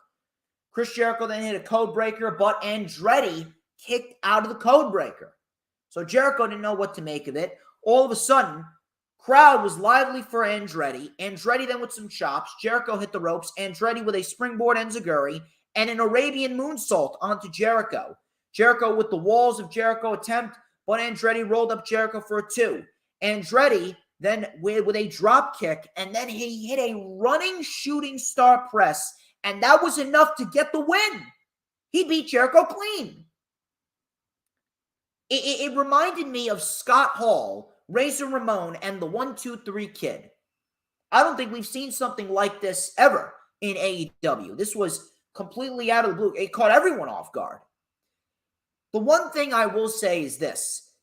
Obviously, Action Andretti is great at what he does, and the fact that Tony Khan made them all elite, I mean, that right there, that is a great, great sign for Action Andretti, and Action Andretti is going to be he's going to be someone to watch out for in 2023. Keep our eyes on Action Andretti. On top of that, I really got to say, it is unbelievable how selfless Chris Jericho really is. Really. Such how selfless Chris Jericho is to go out of his way to seek out talent, see a superstar in someone like an Action Andretti and elect to put him over. That right there is to be respected. That right there is really to be respected, and I give big props to Jericho. 2 thumbs up for Jericho. Well. Almost, I want to say it was, he didn't have to do that at all. It was well surprising. He didn't have to do that at all for Action Andretti, but the fact that he did, it really goes to show you how genuine of an individual Chris Jericho really is. And I do believe that this is actually a part of a bigger story. This is a part of a bigger story to bring about Chris Jericho just spiraling spiraling into madness, just spiraling out of control. And you know what? I got no issue with that. Ty Mello and Ruby Soho. They had a pretty decent match for themselves. I think Ty Mello and Ruby Soho worked very well together, and we got a very good match, and Ruby Soho got the win. So Ty Mello with a punt kick to Soho right before the match. Tay then went on the attack. Soho sent Ty into the barricade. Ty then sent Ruby into the barricade. Ruby was then sent into the steps. The match officially started. Soho with 3 backdrop drivers. Ty Mello kicked out. Soho hit no future, but Ty Mello rolled out of the ring. Soho then went after Ty, but Ty then with a Ty DT on the ramp. Coming back from commercial, Soho mounted a comeback. We had a super kick barrage. Ty Mello was then sent headfirst into the buckle. We had an STO for a 2 by Ruby Soho. Big punt kick by Ty Mello, which connected flush. And I mean flush. Connected flush. They traded some chops back and forth. We had a Gotch-style pile driver by Ty Mello, which looked very good. Ruby kicked out. Ruby then with a knee right to the nose. So a similar scenario in which Ruby did to Ty Mello what Ty Mello did to her. Knee right to the nose. Ruby hit Destination Unknown for the 1-2-3 win. Very good match. Ruby Soho gets the win as she should. And then afterwards, Anna Jay then attacked Ruby Soho and delivered a decent-looking gory bomb to Ruby Soho before walking away as her and Ty Mello walked away victorious. Or at least in their own mind, victorious. They walked away under their own power, but it was Ruby that actually won the match.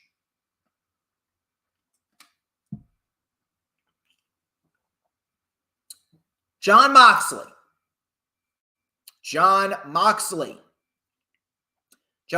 and Sammy Guevara was confirmed for Rampage, as was Sky Blue and Britt Baker. Wardlow was in action on Rampage. Best Friends and Dustin Rhodes took on Kip Sabian, Trent Seven, The Butcher, and The Blade on Rampage.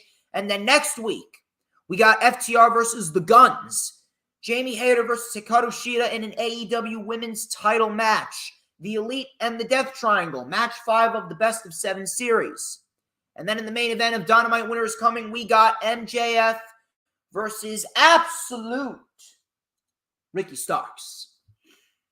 This is a winners take all match for the Dynamite Diamond Ring and the AEW World Championship.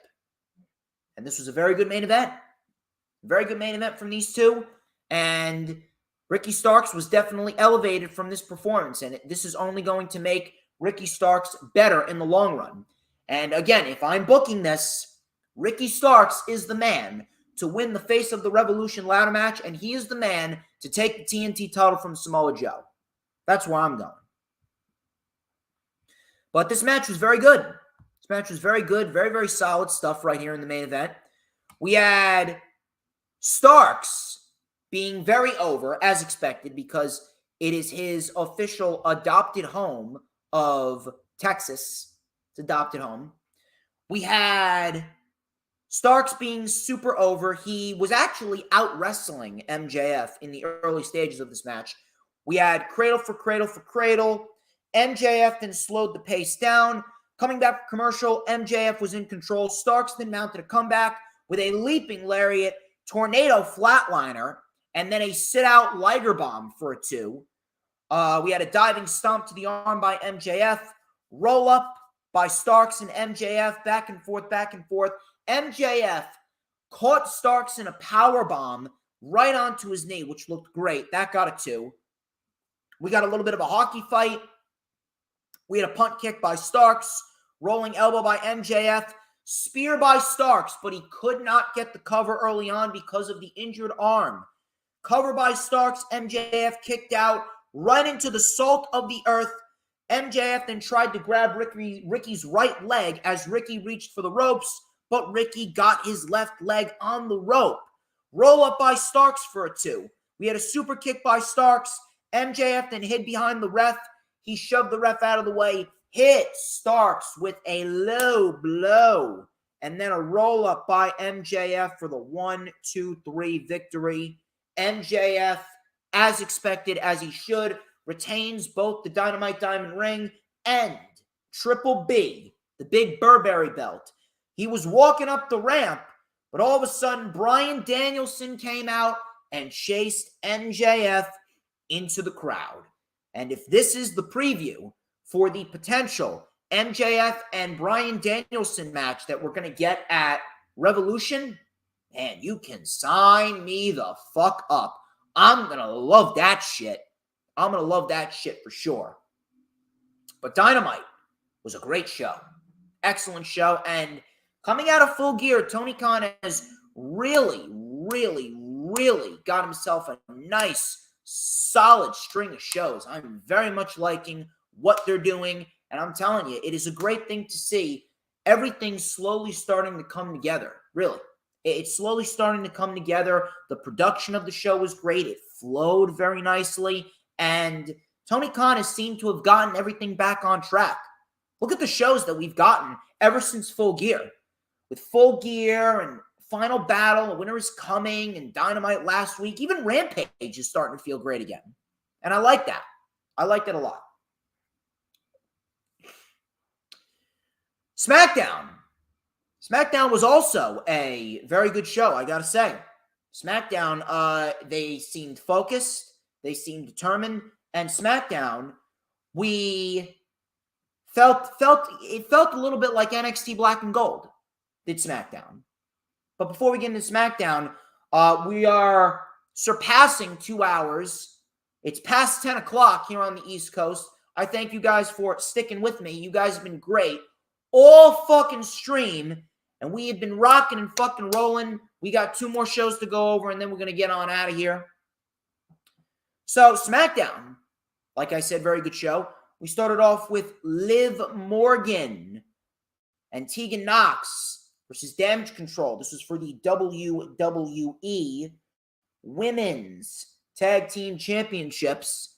So the babyfaces were in control. Nox then came off the top with a huge crossbody off the top to the floor. Nox looked great in this match, I gotta say. Coming back from commercial, Damage Control was in control. Liv Morgan got a hot tag with a step-up enziguri. We had a big knee and a missile dropkick. Dakota Kai with a running boot. Double powerbomb on Morgan by Damage Control, but Nox saved it. Morgan then with a codebreaker to Io. She then launched off of Nox's back into an assisted codebreaker, and then Tegan Nox hit the shiniest wizard, but it was Dakota that saved the match. Morgan then with a sunset flip powerbomb all over the top rope to Dakota Kai, which looked great. And then in the ring, Tegan Nox with a cannonball in the corner.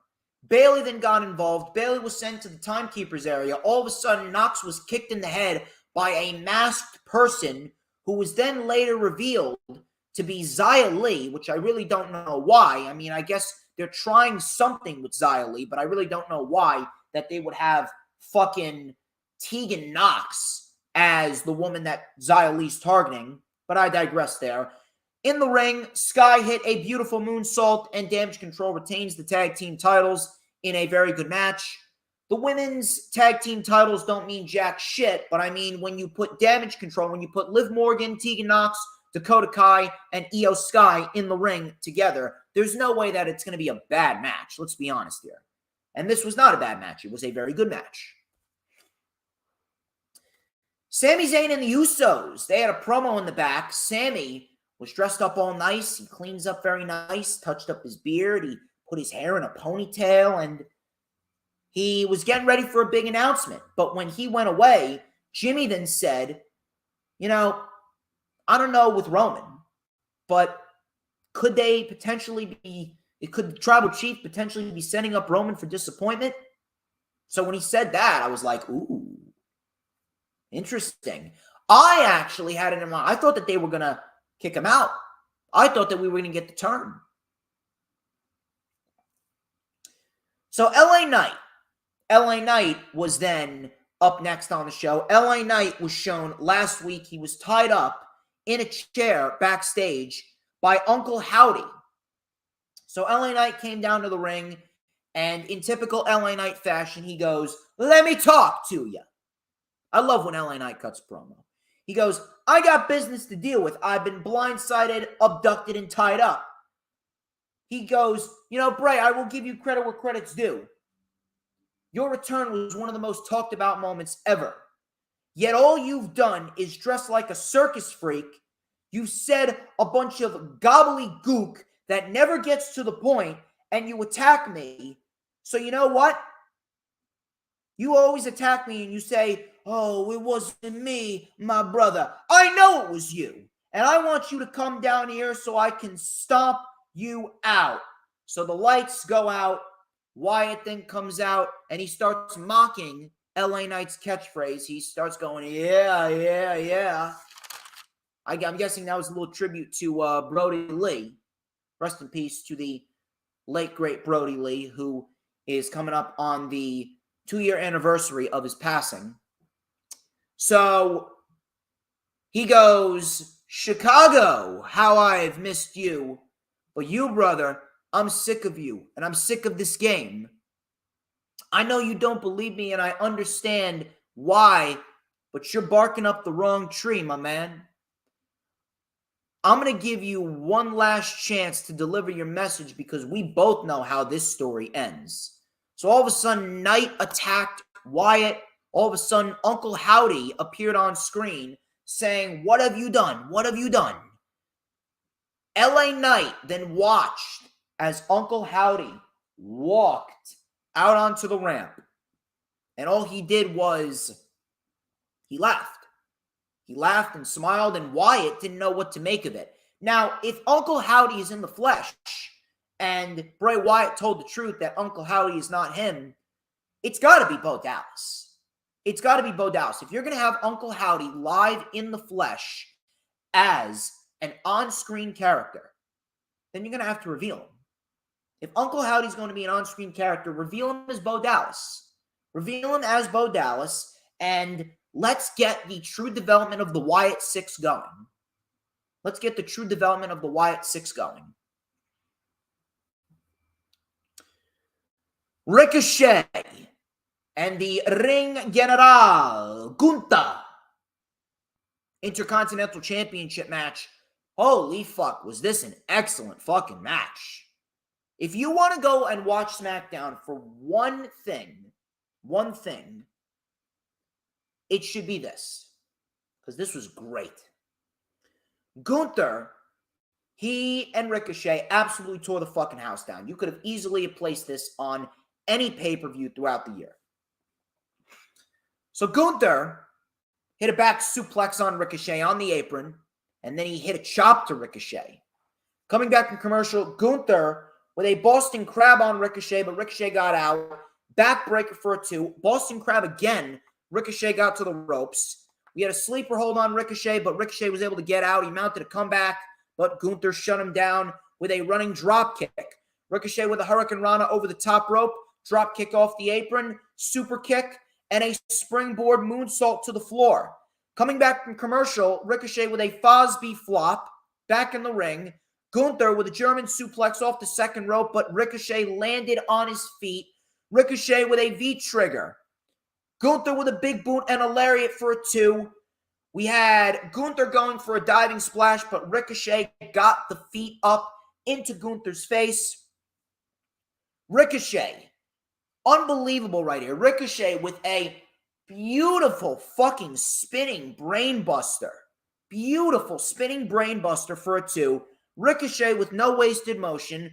Ricochet, a beautiful shooting star press on the fucking money. Gunther just kicked out. Both men traded strikes back and forth. Ricochet got chopped out of the air and then powerbombed by Gunther, but Ricochet kicked out again.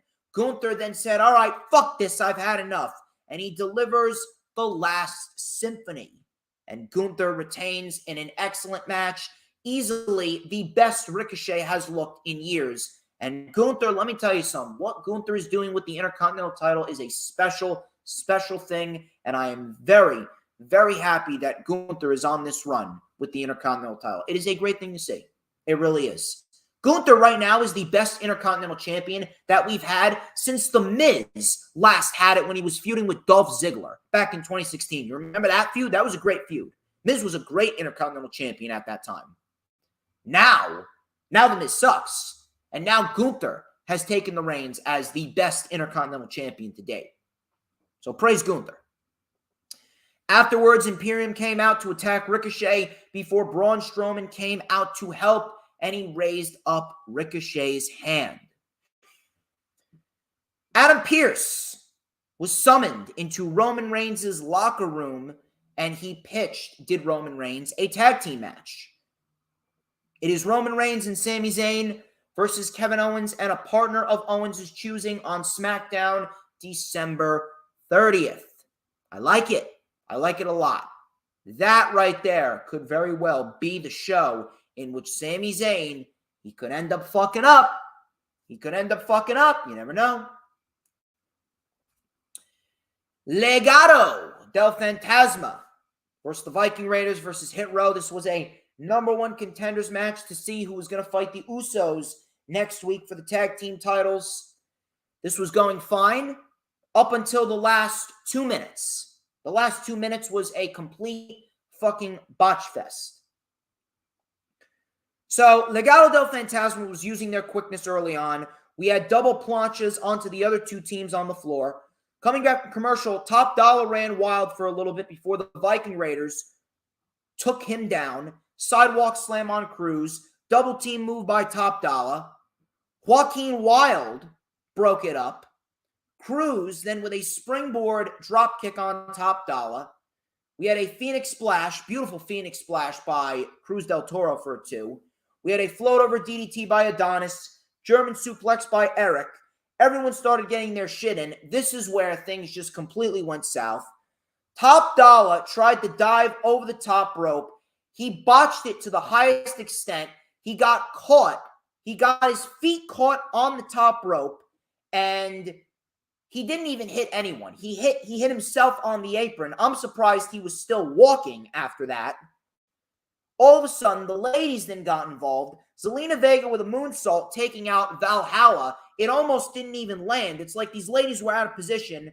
Hit Row then hit the heavy hitter for the 1-2-3 win. All I got to say is this. After that botch fest in the last 2 minutes of that match, Hit Row better bring their fucking A game against the Usos next week. Now, Top Dollar did post on social media, yeah, he knows he fucked up. But at the end of the day, you know, his leg got caught in the rope, he was telling me, and he did post a video of him doing it at an actual independent event. So listen, if he's done it before, then that's fine. But let me tell you something, AJ Francis, Top Dollar. If you're going to do something like that, brother, you better be rehearsing that spot privately to make sure that you have it down to a T. Because if you don't, shit ain't going to work out well for you. It's not. I even said that a dive off the top rope, a crossbody off the top rope by Top Dollar would have worked out so much fucking better. He could have fucking killed himself. Listen, you want to do moves like that, fine. But you better fucking rehearse that shit. Really. You better rehearse that shit.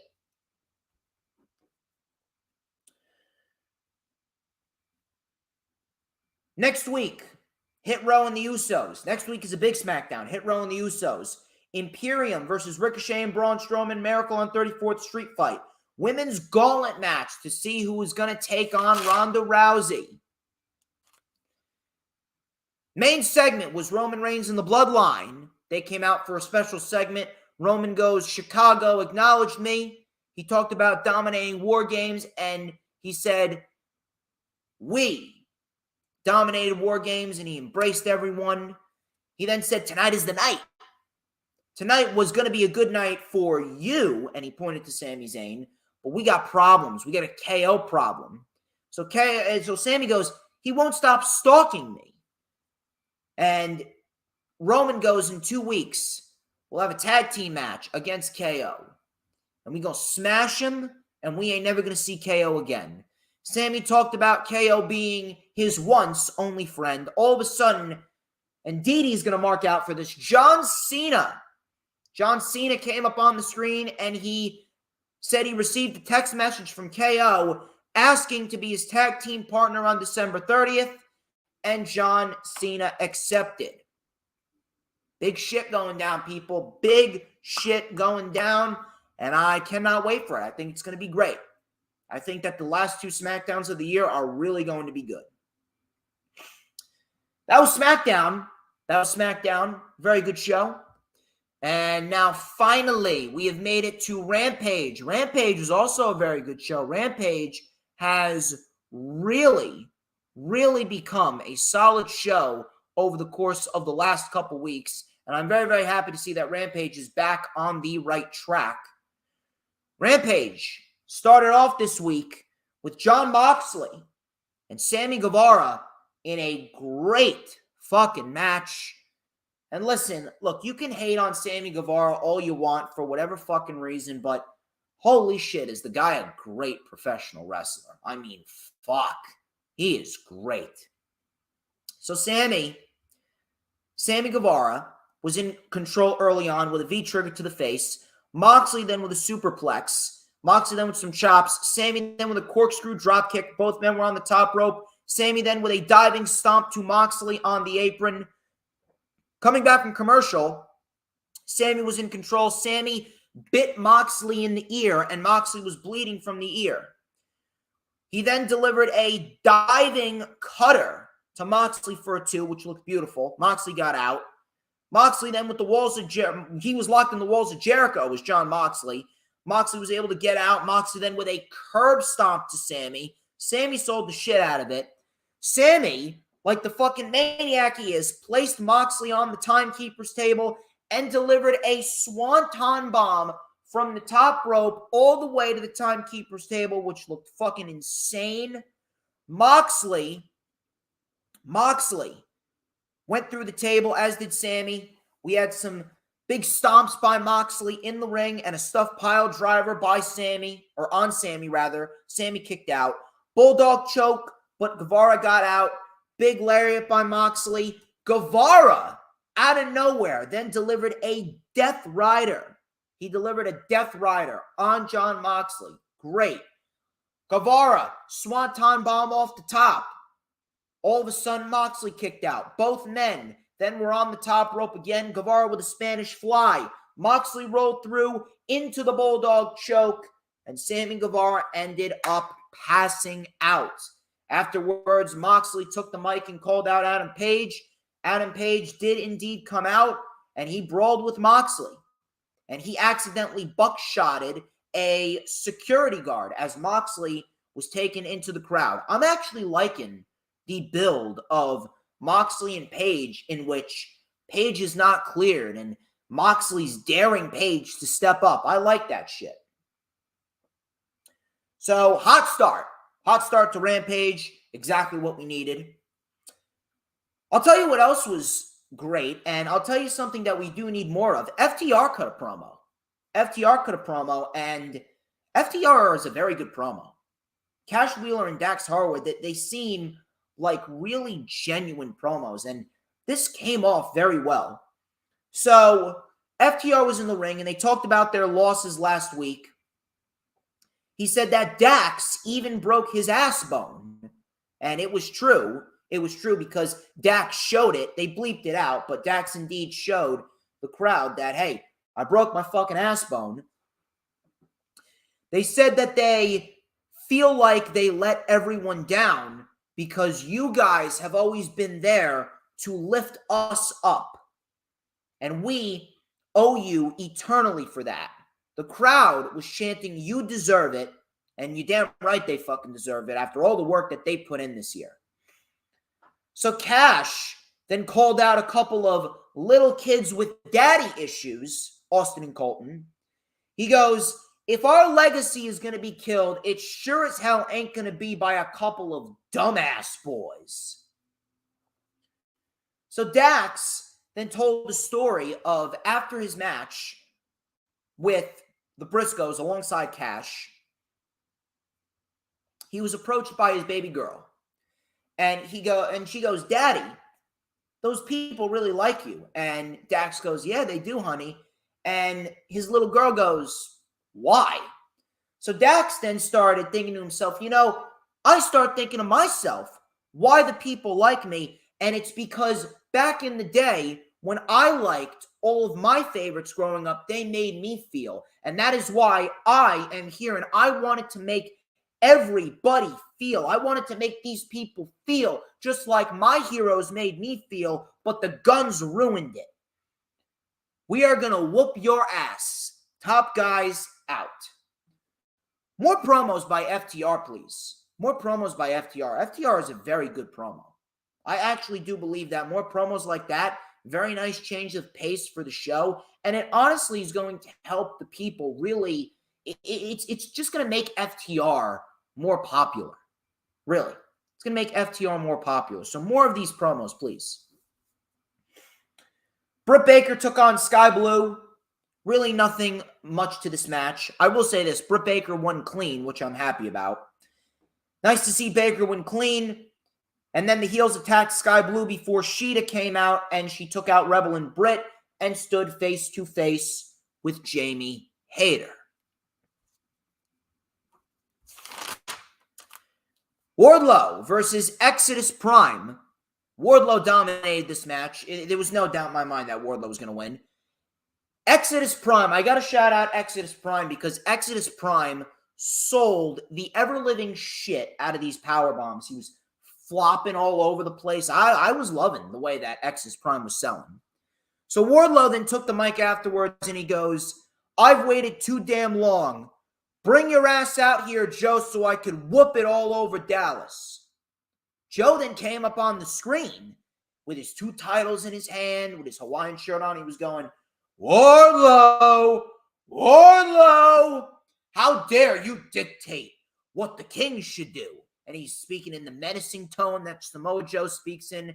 He goes, I'm not defending you or defending this title against you on TV in this town. I hope that I have to never step foot in this god-awful state ever again. So you have the merriest of Christmases because on December 28th, I will give you everything. I will see you there in Colorado. The king has spoken. My God, my God. Listen, in case you guys haven't realized it by now, Samoa Joe is a phenomenal fucking promo. Samoa Joe will go down as one of the best promos of all time. I love it when Samoa Joe cuts a promo. If they wanted to, I could literally sit here every Friday at 10 p.m. for AEW Rampage, and I could easily just watch Samoa Joe cut promos for solid hours, week in and week out. He's that fucking good. So we got Wardlow and Joe in Colorado for AEW Dynamite at the New Year's Smash event. So they're building up these next few shows, the Holiday Bash and the New Year's Smash, the Forum show. They're really building up these shows to be pretty fucking big. I'm liking it. Main event. Best Friends, Orange Cassidy and Dustin Rhodes versus Kip Sabian, Trent Seven, and Butcher and the Blade. This was a fun little 8-man tag. Everyone did their part here. Beretta and Seven got into it. So the crowd was chanting Trent, Trent, Trent. It was Trent Seven and Trent Beretta. Trent Seven, let me tell you something. If you guys don't know how good Trent Seven is great. And I'm liking that Trent Seven is getting this opportunity. I think Trent Seven is great. So things broke down quickly. Cassidy got clobbered by the Butcher. Beretta then got back body dropped. The heels were in control. Coming back from commercial, Cassidy was on the defense. tag to Dustin Rhodes, power slams for the Butcher, Blade, and Sabian. A little flip-flop and fly. We had a neck break bomb on Cassidy by the Butcher and the Blade. Beretta with a double missile dropkick. Double planches by the Best Friends. Sabian with an Arabian moonsault onto the Best Friends. Cannonball by Dustin Rhodes taking out the pile. Cassidy then pulled an Eddie Guerrero on the Bunny. Danhausen pulled an Eddie Guerrero on Penelope Ford. Bryce Remsburg ejected the Bunny and Ford. Sabian then punched Danhausen right in the nuts. Chuck Taylor then took out the Butcher and the Blade. We had Trent Seven delivering an avalanche Emerald Frozen, which looked great. Dustin saved it. Tagged to Dustin Rhodes. Canadian Destroyer by Dustin Rhodes. Cassidy then with the light kicks to Sabian. We had the natural kick, which is a kick to the balls by Dustin Rhodes on Sabian. Orange Punch by Orange, and a running bulldog, and the baby faces get the win. I'm assuming that we are probably going to see Dustin Rhodes versus none other than Orange Cassidy for the All-Atlantic title. And that's going to be another title defense for Orange Cassidy. I'm assuming we'll probably get Kip Sabian versus Orange Cassidy, maybe a Battle of the Belts. We'll have to see what happens, but hey, I gotta say, very good Rampage. Very good Rampage. Rampage is starting to feel like Rampage again. The only criticism I have of Rampage right now is the fact that they put too much on the show. You did not need the Wardlow match. You did not need the Wardlow match at all. You could have taken the Wardlow match off the show and just have given us a promo with Britt Baker and Sky Blue getting a little bit more time, because I actually wanted to see what Sky Blue could do, because Sky Blue is actually, she's gotten a lot better in the ring. But that's just me. But again, if they get the match card placement and the amount of segments on the show, if they just decrease that, it's going to work out a lot better for him in the end. And I hope that Mike Mansberry is going to put forth his 2 cents with Tony Khan as well. Ladies and gentlemen, holy shit. It took me long enough, but hey, that's all I got. You guys have been great. Thank you very much. Thank you, Lisa Wardlow. Thank you to Dylan. Thank you to Peanuts. And thank you to DD. Thank you to the Final Hoss and Earl Cole and Mitch Kovsky, Philly Talk Sports Podcast. You guys are all great. You guys have been fantastic. You guys make being DJ Storms worthwhile.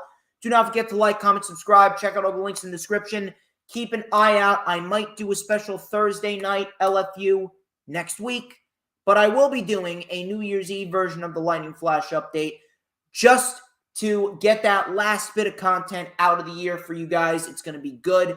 And then next month's going to be a busy month. We are going to have a lot of shit to get into next month, especially with ISPW and what's going on with them, especially with Winter Warfare. It's going to be great. Winter Warfare is coming up. It's going to be Bull James and Tina San Antonio taking on Vicious Vicky and Alpha Jr. Mixed tag team double title match, actually. That's going to be great. Enzo Amore is taking on Rick Recon. Craig Steele is having his last ever ISPW match against HC Loke. Hale Collins, he's fighting Michael Mars for the Tri-State title. It's going to be great. It's going to be great. I'm loving what ISPW is doing, but guys, you have been fantastic. Thank you very much. I'm DJ Storms, and after hours and hours of waiting, you guys got the LFU. This has been the LFU. Hopefully, we are back to our regularly scheduled program to start off 2022. It's going to be a nice, fresh start. Until then, I hope you guys have an awesome, awesome night. And remember, people, one last time before we get out of here, who runs the IWC? Who runs it? I want to know.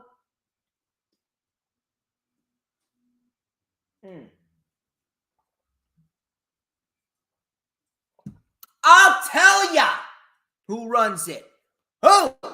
But DJ motherfucking Storms. And don't you forget it.